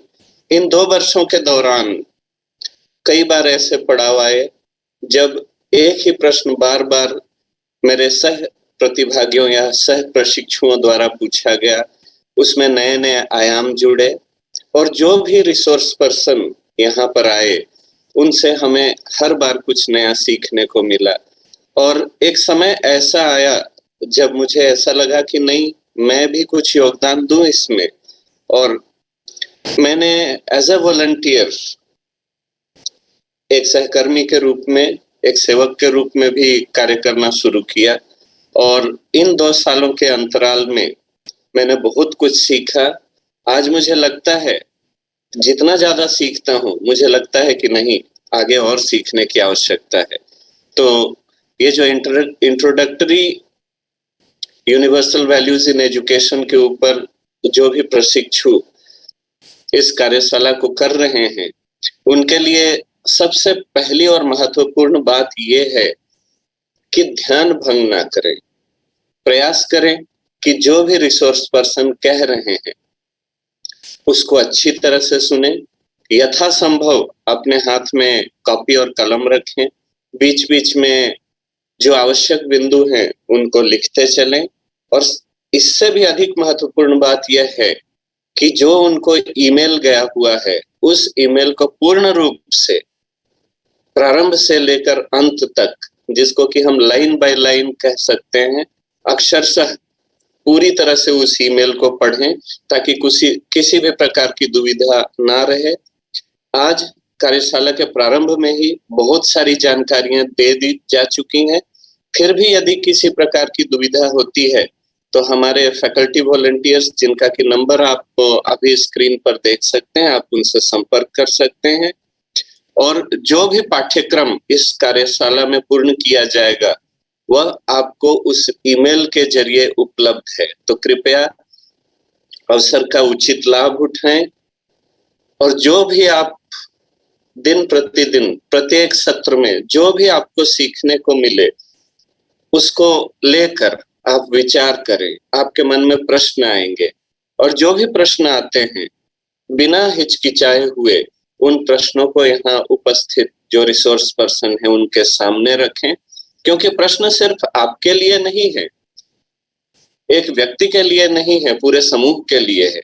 आप प्रश्न पूछेंगे, उत्तर मात्र आपको नहीं मिलेगा, आपके जो सह प्रशिक्षु हैं उनको भी उत्तर मिलेगा, हमें भी कुछ नया जानने का अवसर प्राप्त होगा और इस प्रकार से सीखने की ये जो क्रिया प्रक्रिया है सतत आगे बढ़ती रहेगी।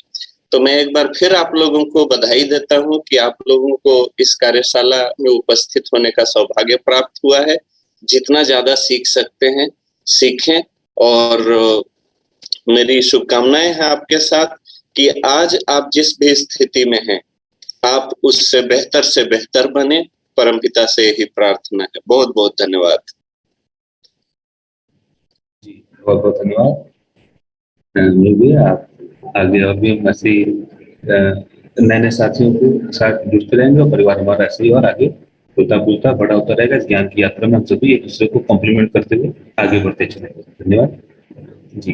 तो सत्र को थोड़ा आगे बढ़ाते हुए यहाँ मैं आप सभी का परिचय कराना चाहूंगा। हमारे आगे आने वाले 5 दिनों के विभिन्न सत्रों में विभिन्न रिसोर्स पर्सन से राधा वो सभी अपने आप को को एक्सप्लोर कराना पसंद करते हैं।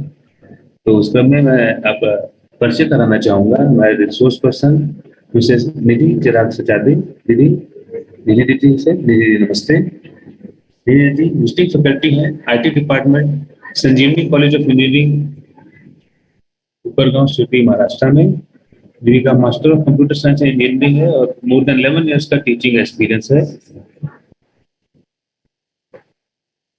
इस पूरे PhD रिलेटेड एक्टिविटीज में जुलाई 2020 से अनिवार्य रूप से इन्वॉल्व है। नमस्ते, स्वागत है आपका। जी भैया नमस्ते, थैंक यू।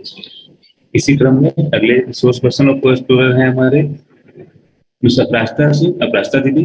अपरास्ता दीदी असिस्टेंट प्रोफेसर हैं Thakur institute of management studies career development and research Mumbai में। दीदी ने as HOD and deputy director serve किया है सेम इंस्टीट्यूट में। दीदी का मास्टर ऑफ कंप्यूटर एप्लीकेशन है और दीदी pursuing PhD from NMIMS Mumbai. दीदी का मोर देन 20 इयर्स का टीचिंग एक्सपीरियंस है। दीदी भी मई 2020 से इस पूरे विषय वस्तु को जानने, समझने और परिवार के साथ एक्सप्लोर करने में लगे हुए हैं। आपका भी स्वागत है प्रोफेसर दीदी। नमस्ते। अगले हमारे रिसोर्स पर्सन है जिनको हम समय समय पर इंटरेक्ट करेंगे, बातें करेंगे। विनय भैया इस समय एसोसिएट प्रोफेसर है mechanical engineering department Marathwada institute of technology Aurangabad Maharashtra में। भैया ने भी इसी पैंडेमिक टाइम में ऑनलाइन वर्कशॉप पूरी की थी जून 2020 में। उसके पश्चात मैंने प्रोफेसर पार्ट 1 और प्रोफेसर पार्ट 2 ये भी वर्कशॉप करी। We are more than 20 online workshop में एज ए वॉलंटियर पार्टिसिपेट कर चुके हैं, अपनी भागीदारी निभा चुके हैं और एक रेगुलर मेंबर है भैया यूनिवर्सिटी वाली वेस्टर्न रीजन की वीकली मीटिंग के। भैया ने अपने रीजन में कई ऑफलाइन वर्कशॉप भी कंडक्ट कराई अपने कॉलेज के फैकल्टी, स्टाफ, फैमिली मेंबर्स के लिए डिफरेंट कॉलेजेस और स्कूलों में भी। तो आपका भी बहुत बहुत स्वागत है। नमस्ते। अगले हमारे रिसोर्स पर्सन और को-एक्सप्लोरर हैं डॉक्टर मनीषा गुप्ता जी। मनीषा दीदी का BCom और MBA फाइनेंस है UGC and CFA and M.Com and PhD in finance है। Presently, दीदी प्रोफेसर एंड डायरेक्टर है Punjab institute of management and technology Alwar Khanna में। दीदी का भी मोर देन 21 इयर्स का teaching experience, research and administration का एक्सपीरियंस है। इस पूरे विषय वस्तु के साथ मनीषा दीदी पिछले 8 वर्षों से जुड़े हुए हैं और एज ए को-एक्सप्लोरर इस पूरी विषय वस्तु को जानने, समझने और शेयर करने में लगे हुए हैं सभी के साथ। आपका भी बहुत बहुत स्वागत है मनीषा दीदी। अगले सोर्स पर्सन और को-एक्सप्लोरर जिनका हम समय समय पर इंटरेक्ट करेंगे, सुनेंगे, वो है अजय पाल भैया। अजय भैया का बीटेक IT में from BNS institute of technology Bhopal under RGPV Bhopal और एमटेक का कंप्यूटर साइंस एंड इंजीनियरिंग में सती उड़ीसा मध्य प्रदेश से। वर्तमान में अजय भैया faculty of computer science department है लाजपत राय DAV कॉलेज जगरांव लुधियाना पंजाब में। भैया का मोर देन 6 ईयर का टीचिंग एक्सपीरियंस है। इस पूरे विषय वस्तु के साथ भैया पिछले 5 वर्षों से पूरी तत्परता के साथ लगे हुए हैं, जुड़े हुए हैं और इस पूरे विषय वस्तु को स्वयं में और अपने परिवार के साथ एक्सप्लोर करने में, जानने में, समझने में और शेयर करने के प्रयास में अनुरत रूप से लगे। आपका भी बहुत बहुत स्वागत है अजय भैया। इस पूरे कार्यशाला के दौरान हम कुछ रिसोर्स पर्सन से, कुछ मॉडरेटर से इंटरेक्ट करेंगे, मिलेंगे, बातें करेंगे, लेकिन पूरी कार्यशाला को इस रूप में यहाँ तक पहुंचाने में बैकग्राउंड में और भी कई कई कई लोगों के प्रयास हैं। इसके फलस्वरूप हम 102वीं कार्यशाला को आज शुरू कर पाए हैं और आगे और भी ऐसी कार्यशालाएं कर पाएंगे। तो हम time to time directly and directly सभी का प्रति कृतज्ञता आभार प्रकट करना चाहेंगे। उनके अथक प्रयासों से ये पूरी कार्यशाला एक अनवरत रूप से चल पा रही है और यहाँ हम सभी आप सबसे इंटरेक्ट कर पा रहे हैं। तो इसी के साथ अब ज्यादा समय ना लेते हुए यहाँ मैं स्वागत करना चाहूंगा हमारे सत्र के सोर्स पर्सन और को एक्सप्लोरर निधि दीदी का। जी निधि जी नमस्ते, वेलकम।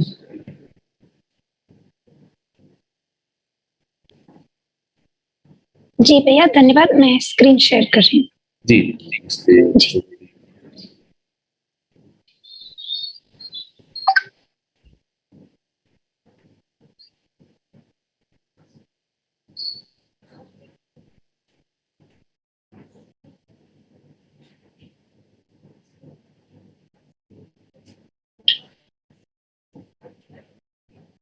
हाँ भैया, आवाज ठीक है और स्लाइड्स भी विजिबल हैं?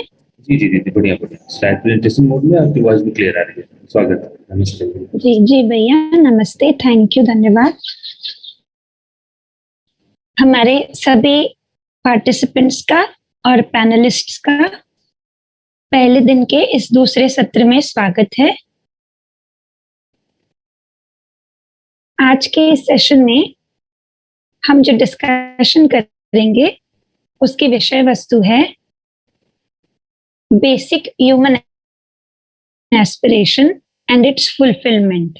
मानव की मूल चाहना क्या है और उसकी पूर्ति के लिए जो आवश्यकता है उस पर हम चर्चा करेंगे और इसी के साथ हम holistic development and the role of education इस पर भी अपना ध्यान बनाए रखेंगे।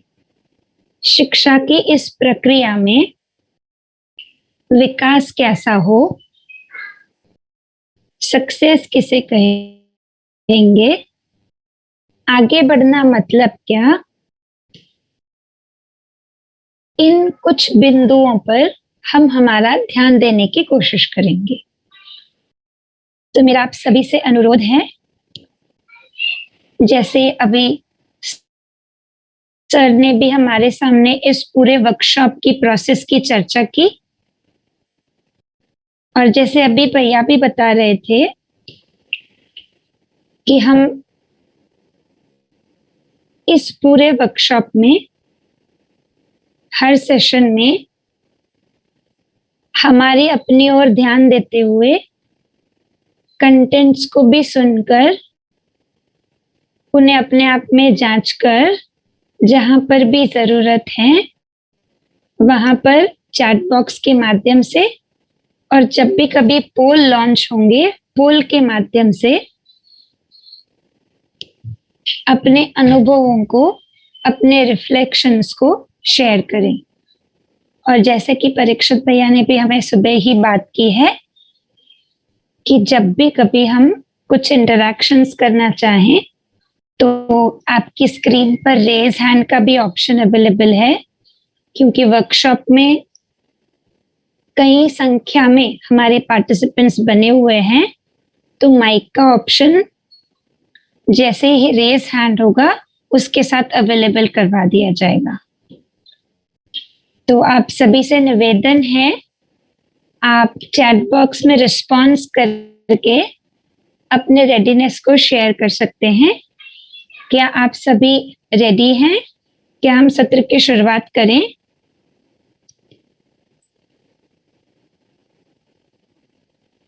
जी, वेरी नाइस। जी, बहुत धन्यवाद आपके रिस्पॉन्स के लिए। और जैसा कि मैं देख पा रही हूँ कई हैंड भी रेज्ड हैं।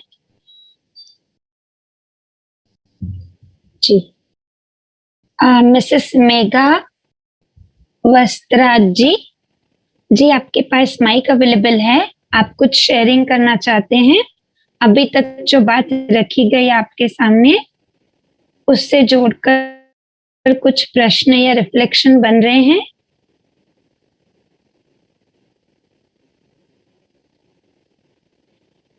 मिस पूजा जी हमारे साथ हैं।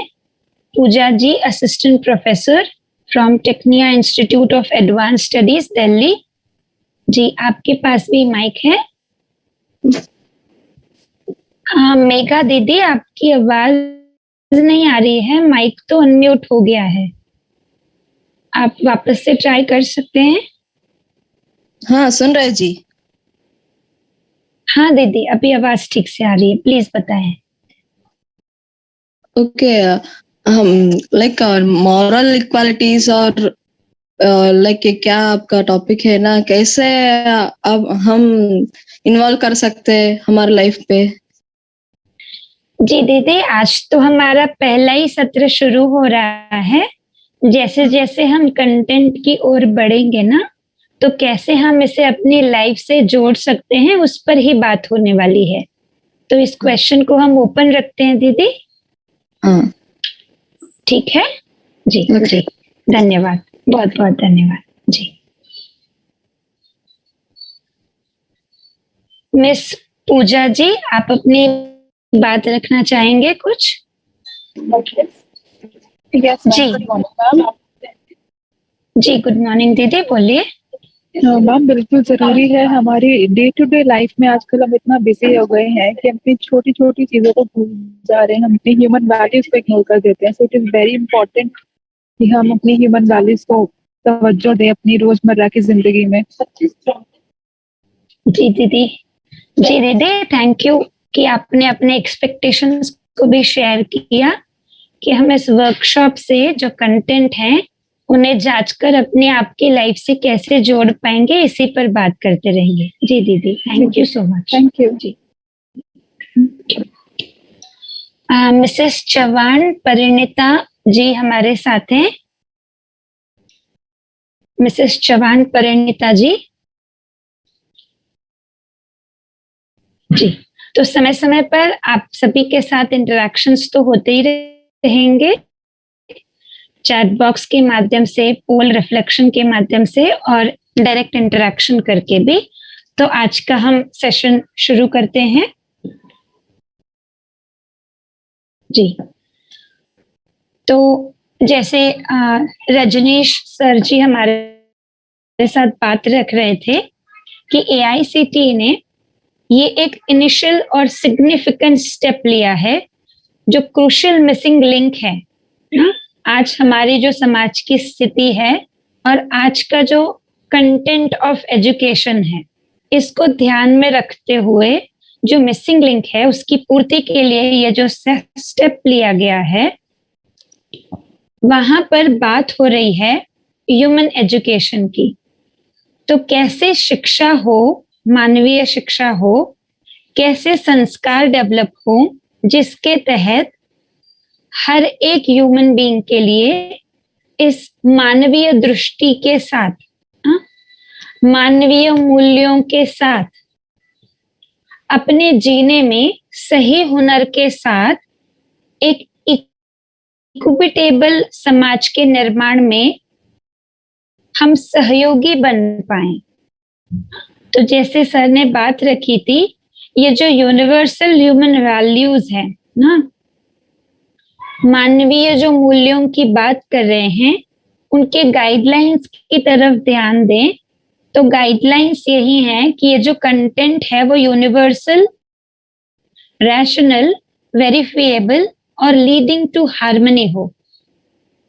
और इन्हीं गाइडलाइंस को फॉलो करते हुए जो वैल्यू एजुकेशन हम हर एक बच्चे तक पहुंचाना चाहते हैं, उसके तहत हर बच्चे के लिए मानवीय आचरण पूर्वक जीने के लिए जिस हुनर की आवश्यकता है, जो स्किल की आवश्यकता है, वो भी हम अवेलेबल करवा पाए। और इसी के साथ ही हम इस मानवीय समाज और व्यवस्था को निर्माण की, मानवीय संस्कृति और सभ्यता के साथ इस समाज को चलाने की बात पुटअप कर रहे हैं।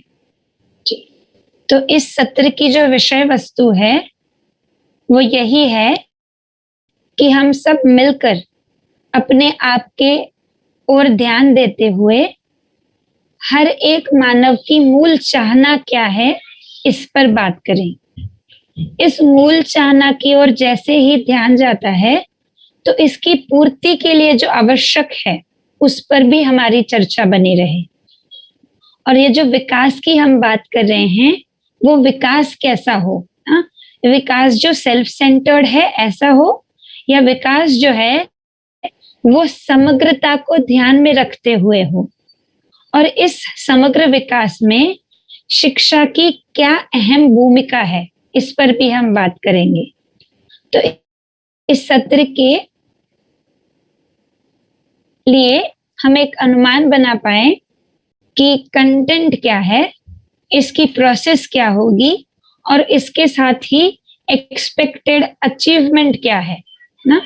इस सेशन के डिस्कशन से क्या समझ अपेक्षित है उस पर भी हम बात करेंगे जी। तो जैसे कि ना हमने इस बात पर भी ध्यान दिया था कि जब हम किसी भी एक ह्यूमन बीइंग के लिए अगर डूज एंड डोंट्स के फॉर्मेट में कुछ कंटेंट को शेयर करते हैं तो क्या लगता है आप सभी को, आप सब चैट बॉक्स में रिस्पॉन्ड कर सकते हैं। ये जो डूज एंड डोंट्स हैं ना, क्या करें क्या ना करें, इसके फॉर्मेट में अगर हमारे साथ और हमारे बच्चों के साथ भी कुछ चीजों को रखा गया तो क्या वो पूरी तरह से हम हमारी लाइफ में इम्प्लीमेंट कर पाएंगे, हाँ या ना, यस और नो। आप सभी क्या सोचते हैं इस बारे में। अगर डूज एंड डोंट्स हैं तो क्या हम उन्हें पूरी तरीके से अपने लाइफ में अप्लाई कर पाएंगे। हाँ, जैसे भैया लिखते हैं not completely, yes we can try but then we have to think of its implementation, effective implementation ना। तो उसका ट्रायल तो जरूर हो सकता है लेकिन पूरी तरीके से अप्लाई हम कर पाएंगे कि नहीं, वहां पर क्वेश्चन मार्क है ना। 100% इम्प्लीमेंट कैसे हो पाएगा। तो इसीलिए इस वर्कशॉप में जो भी प्रस्ताव आप सभी के सामने रखे जाएंगे ना, तो हमें ट्राई तो यही करना है कि ये जो प्रस्ताव हमारे सामने रखे जाएंगे उन्हें हमें सही या गलत मानना नहीं है। राइट और रॉन्ग, ट्रू और फॉल्स ऐसे लेबल लगाकर हम उसे छोड़ेंगे नहीं, हम उसे जांचेंगे। तो जांचने के लिए कुछ आधार होना चाहिए ना, किस आधार पर जांचेंगे। तो जैसे फॉर एग्जाम्पल अभी मैं आपके सामने एक प्रश्न रखती हूँ है ना, उसका आप आंसर चैट बॉक्स में रखें। आप सभी के लिए सहज स्वीकार्य क्या है। अपने साथ जो दूसरे ह्यूमन बीइंग्स हैं ना, हमारे परिवार के लोग हैं, कलीग्स हैं, फ्रेंड्स हैं, नेबर्स हैं, उन सभी के साथ आप संबंध पूर्वक जीना चाहते हैं या विरोध पूर्वक जीना चाहते हैं। रिलेशनशिप और अपोजिशन, आर या ओ, ऐसे भी आप रिस्पॉन्ड कर सकते हैं चैट बॉक्स में, आर या ओ, संबंध पूर्वक या विरोध पूर्वक।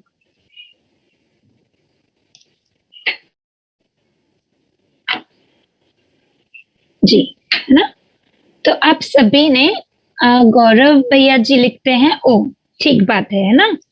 हम वापस से इसे एक बार जांच सकते हैं कि हमारे साथ जो ह्यूमन बीइंग है ना। हाँ, परवीन गुप्ता दीदी भी लिखती हैं ओ, ठीक बात है ना। तो हम इसे जांच कर वापस देख सकते हैं कि हमारे लिए कौन सी स्थिति कंफर्टेबल रहेगी। जो दूसरे मानव हमारे साथ हैं उनके साथ हम संबंध पूर्वक जुड़ना चाहते हैं या विरोध के साथ जुड़ना चाहते हैं, है ना। तो अभी ये जो आंसर आप लोगों ने दिया, ये आंसर आपको कहाँ से मिला? क्या आपने गूगल से हेल्प ली है इसके लिए, या आपने कलीग से कुछ हेल्प ली है, या किसी परिवार के व्यक्ति से आपने बात करके फिर यहाँ पर आंसर रखा है? यस या नो? हाँ, संबंध पूर्वक जोड़ना चाहते हैं। अच्छा, ये सेल्फ थॉट था, भैया कह रहे हैं, ठीक बात है ना? तो गूगल से नहीं मिला, परिवार के किसी व्यक्ति से नहीं मिला, किसी बुक से आपने उसे नहीं ढूंढा है ना, खुद से आंसर किया ना। तो ये जो वेरिफिकेशन हमने किया है ना, ये अपने आधार पर किया है, अपने सहज स्वीकृति के आधार पर, अपने नेचुरल एक्सेप्टेंस के आधार पर। तो इस पूरे वर्कशॉप के दौरान जो भी प्रपोजल आपके सामने रखे जाएंगे, उन्हें आप इन्हीं तरीके से जांचने वाले हैं ना, अपने आप के आधार पर। हमारे लिए सहज स्वीकार्य क्या है, हमारे लिए कंफर्टेबल क्या है ना? तो ये संवाद की प्रक्रिया आज से हम शुरू करने जा रहे हैं। ये जो संवाद है, पहले तो आपके और मेरे बीच शुरू हो रहा है, और जैसे जैसे हम आगे बढ़ेंगे वर्कशॉप के बाद, जैसे इवनिंग का टाइम है, सुबह का टाइम है, आपके कुछ इंटरेक्शंस हो रहे हैं अलग अलग लोगों के साथ, हर समय ये डायलॉग जो है फिर आपके अपने आप में, मुझ अपने आप में निरंतर चलता रहे। यही एक ना आउटकम हम एक्सपेक्ट करते हैं इस वर्कशॉप से हम सभी के लिए ना। तो ये जो संवाद है वो क्या, किस बेसिस पर हम चलाते रहेंगे ना अपने आप में, हम ये चेक करेंगे हम क्या हैं और हम सच में क्या बनना चाहते हैं ना, हम सच में क्या पाना चाहते हैं, हम सच में क्या चाहते हैं। तो at present what I am and what I really want to be. तो ये जो रियली वांट टू बी, हम जो चाहते हैं ना, वही हमारी सहज स्वीकृति है और हमारी प्रेजेंट सिचुएशन। तो इन दोनों को जांचने का जो प्रक्रिया है वो हमारे बीच में होती रहेगी, और यही ये संवाद की प्रक्रिया है। इतने तक बात ठीक है? आप सभी इस प्रपोजल को अपने आप में देख पाए ना? ये जो रिलेशनशिप और अपोजिशन का प्रपोजल है, क्या आप इसे अपने आप में जांच पाए? जी, बहुत बढ़िया है ना। तो ऐसे ही हम हर एक प्रपोजल को अपने आप में जांचते रहेंगे ना।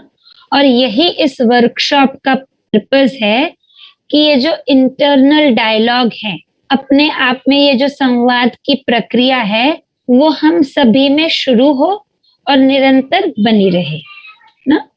तो ये प्रोसेस को निरंतर बनाने के लिए हम कुछ प्रश्न आपके सामने उपस्थित कर रहे हैं, जो जांचने का काम करेंगे।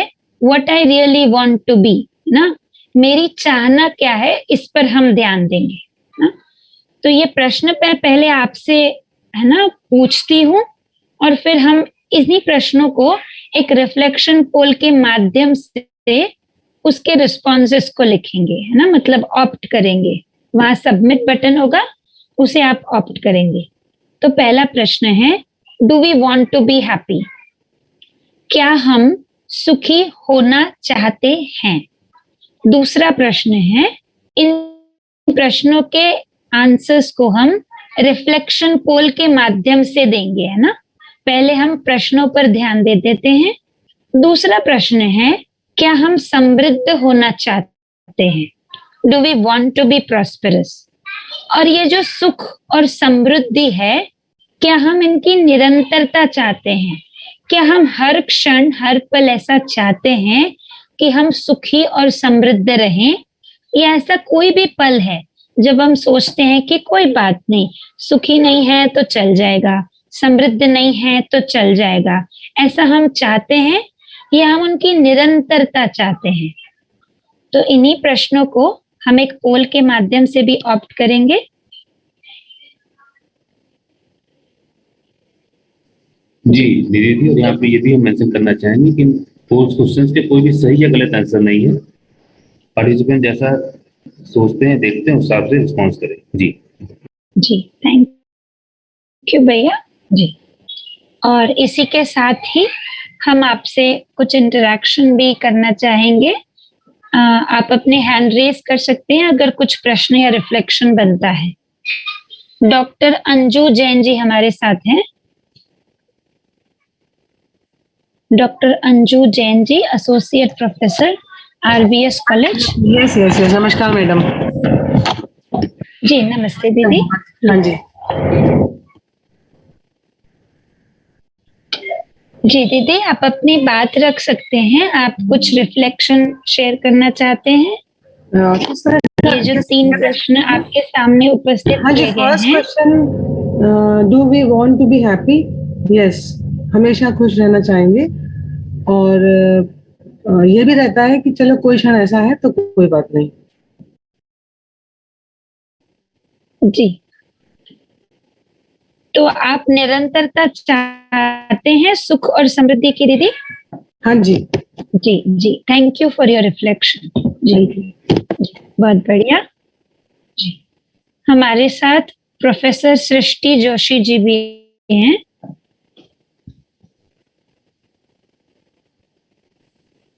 Hello, good morning. जी जी, गुड मॉर्निंग। जब आप हैप्पीनेस की बात करते हैं तो हैप्पीनेस तो बहुत लेवल्स पे होता है। तो मटेरियल हैप्पीनेस की बात कर रहे हैं या हम स्पिरिचुअल हैप्पीनेस की बात कर रहे हैं? कंटिन्यूटी तो हर व्यक्ति चाहता ही है, पर कई बार मटेरियल हैप्पीनेस नहीं हो पाती है। जी दीदी, है ना, जैसा आपने ठीक कहा कि हम हैप्पीनेस को तो पहले जांचना चाहेंगे कि हैप्पीनेस है क्या, है ना। जी। तो पहले तो हम उसकी आवश्यकता है या नहीं उसको पहले चेक करते हैं और फिर हैप्पीनेस पर भी जरूर बात करेंगे। ऐसा ठीक है? हाँ जी, ठीक है, थैंक जी जी, ना तो हमारा ध्यान तो अगर चाहना की तरफ गया तो जैसे आपने कहा कि हर व्यक्ति सुखी तो होना चाहता ही है ना। जी, ठीक बात है दीदी, थैंक यू। Thank you. जी जी, हमारे साथ डॉक्टर राखी शर्मा जी भी हैं। आप कुछ बात रखना चाहेंगे दीदी? ठीक। हेलो, हाँ जी दीदी, नमस्कार। जी नमस्ते। आपको मेरी आवाज आ रही है? जी, ठीक से आ रही है। हाँ, एक्चुअल में जैसे आपका पहला वाला प्रश्न था, वो अपने आप को देख करके मुझे आंसर देना था। तो मेरा जो आंसर था वो रिलेशन वाइज था, है ना। बाकी सबका अपोनेंट्स का ये था कि वो अपोजिशन में था। तो मैं अपने आप को चेक करना चाह रही हूँ कि मैंने अपने आप को देख करके वो आंसर दिया, तो क्या वो मतलब कैसे, अगर जैसे आपका प्रश्न था कि हमें अपने कलीग्स, परिवार, सबके साथ हमें एक रिलेशन पूर्वक रहना चाहिए, है ना मैम। अपोजिशन पे मैं सेटिस्फाई थोड़ा सा नहीं हो पाई उस बात के लिए। जी दीदी, हम जो हो सकता है मैडम मैं गलत ले रहे थे ना चैट बॉक्स में। हाँ, हो सकता है मैम मैं गलत हूँ, बस इसलिए, लेकिन थोड़ा सा आपका व्यू जानना चाहूंगी। जी दीदी, तो बात यही है कि हम जब रिस्पॉन्सेस ले रहे थे ना चैट बॉक्स में, तो हमें मिक्स्ड रिस्पॉन्सेस मिले ना। लेकिन हम आज पूरे दिन और कल का पूरा दिन, तो हम खुद क्या चाहते हैं ना, उसी पर ध्यान देते रहेंगे। और जैसे आपने सही कहा कि जब मैं इस रिलेशनशिप के प्रस्ताव को चुनती हूँ तो मैं खुद कंफर्टेबल हूँ, मेरे लिए तो ये सहज स्वीकार्य है। इतनी बात ठीक है ना। तो हम अपने आप के लिए कंक्लूजन्स ढूंढ पाए, यही हमारे लिए उपलब्धि है। जी जी जी जी जी, ठीक है, ठीक है, ओके ओके, थैंक यू। बहुत धन्यवाद, थैंक यू जी ना। तो मैं देख पा रही हूँ आप सभी लोगों ने इस पोल में भी रिस्पॉन्ड करते हुए कहा है कि जैसे ना 99% ऑफ आवर पार्टिसिपेंट्स सेइंग कि वो है ना हैप्पीनेस चाहते हैं। फिर अगर प्रॉस्पेरिटी की बात की जाए तो दिखाई देता है कि almost 98% of our participants saying की प्रॉस्पेरिटी भी चाहते हैं ना। और अगर निरंतरता की बात की तो वहां पर ना 4% कम हो गया है, तो दिखाई देता है कि 96% कह रहे हैं कि हम इस हैप्पीनेस एंड प्रॉस्पेरिटी को एवरी मोमेंट ना, हर क्षण चाहते हैं। तो बढ़िया बात है ना कि हम अपनी चाहना की ओर ध्यान दे पाए, ठीक बात है। तो ये जो था वो पहला सेट ऑफ क्वेश्चन था जो हम चाहते हैं, है ना। हमारी चाहना को हमने चेक किया अपने सहज स्वीकृति के आधार पर। अब हम दूसरे सेट ऑफ क्वेश्चंस को देखते हैं, है ना। व्हाट वी आर, इस प्रेजेंट टाइम में हम क्या हैं? क्या हम सुखी हैं? क्या हम समृद्ध हैं? और क्या हमारे सुख और समृद्धि की निरंतरता है? तो हमें ये भी ध्यान देना होगा कि इस सुख और समृद्धि की निरंतरता की जब बात हो रही है, तब हर पल, हर समय, हर क्षण, without any moment of opposition, irritation, anger, depression, tension, ऐसा कोई क्षण हमारे साथ नहीं है जब हम ऐसी स्थिति में हैं। मतलब हम निरंतर हैप्पी हैं। अगर ऐसा हम देख पा रहे हैं तो हम इस थर्ड में यस लिखे, है ना।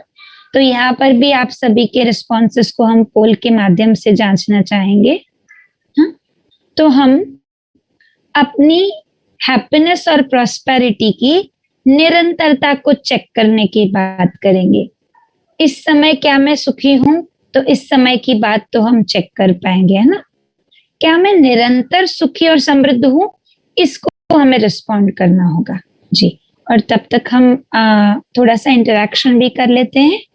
हमारे साथ हैं मिस्टर पांडुरंग वासुदेव चोपड़े जी। जी भैया, आपके पास माइक है। जी दीदी, मैं तो संजय जी भी हैं, संजय भैया आपने भी, हाँ जी जी भैया जी। संजय यादव जी भैया, आपका भी हैंड रेज था। हाँ मैडम, आप कुछ बात रखना चाहते हैं भैया? हाँ मैडम, मैडम हैप्पी होने के लिए क्या करना चाहिए एग्जैक्टली?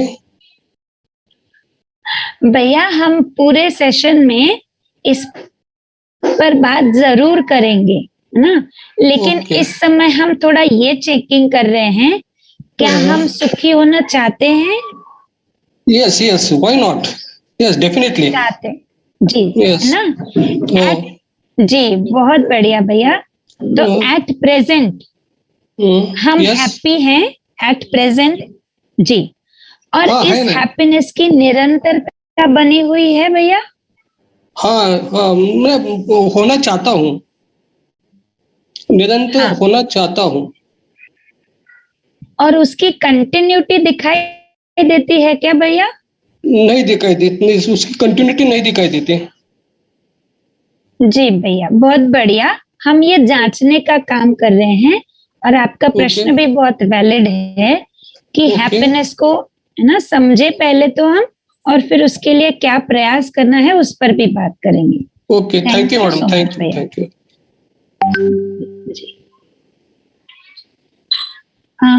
जी मिस्टर पांडुरंग जी, आप तक हमारी आवाज पहुंच रही है, आप कुछ बात रखना चाहेंगे? मिसेस अंजलि जी, आपके पास भी माइक अवेलेबल है, आप कुछ बात रखना चाहेंगे?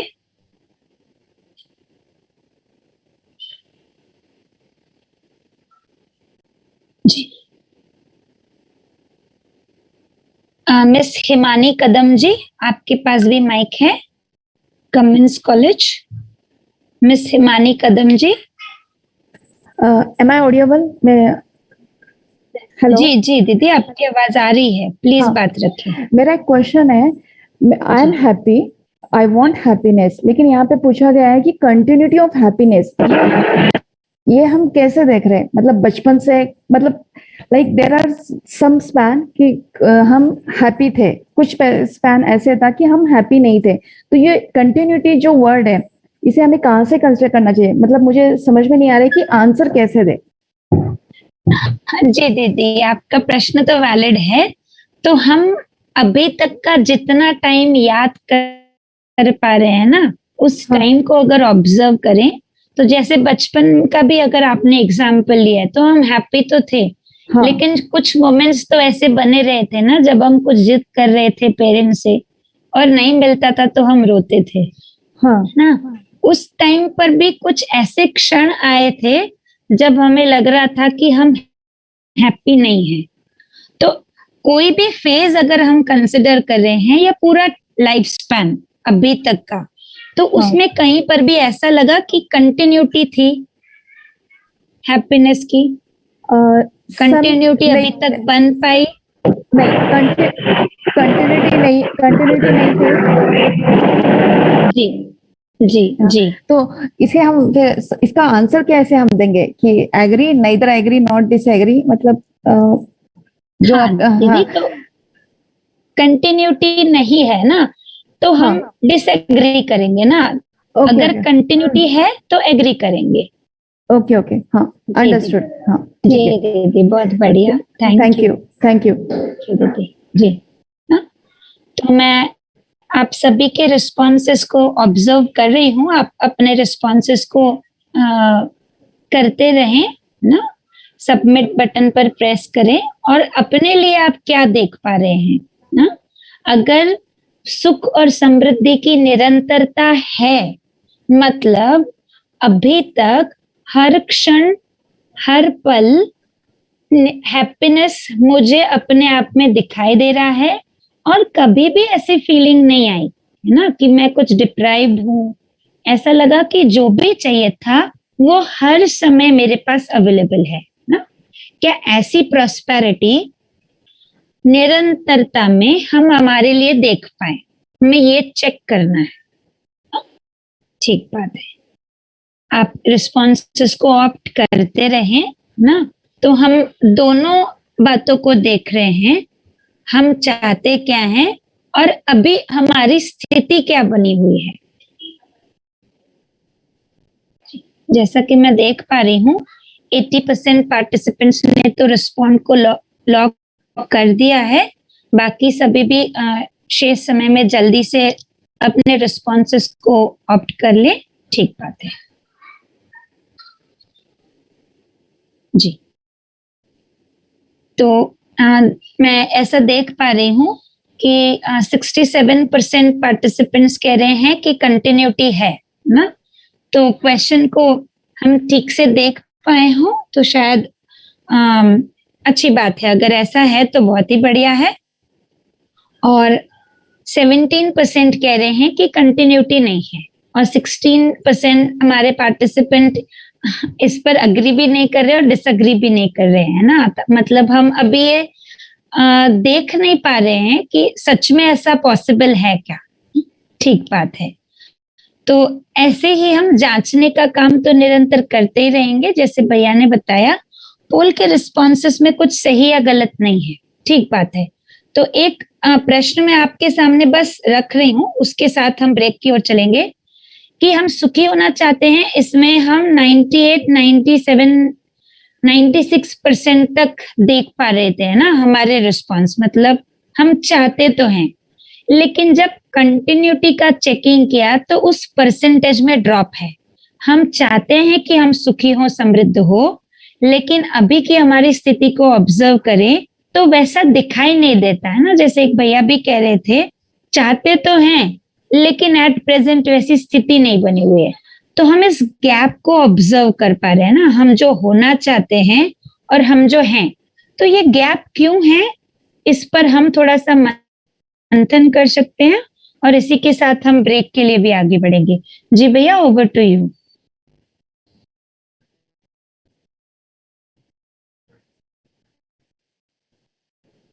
बहुत बहुत धन्यवाद दीदी। तो सभी साथियों का पुनः एक बार स्वागत है। यहाँ पे हम एक 15 मिनट का शॉर्ट बायो ब्रेक लेंगे। इस ब्रेक में भी हम सभी यहाँ बने हुए हैं, तो जो भी साथी अगर हमारे यहाँ पे बने हुए हैं ब्रेक नहीं जा रहे तो आप इंटरेक्ट कर सकते हैं, बातें कर सकते हैं। दो चीजें यहाँ पे हम क्लियर करना चाहेंगे, तो अनाउंसमेंट की तरह से भी कि आप लॉग ऑफ ना करें।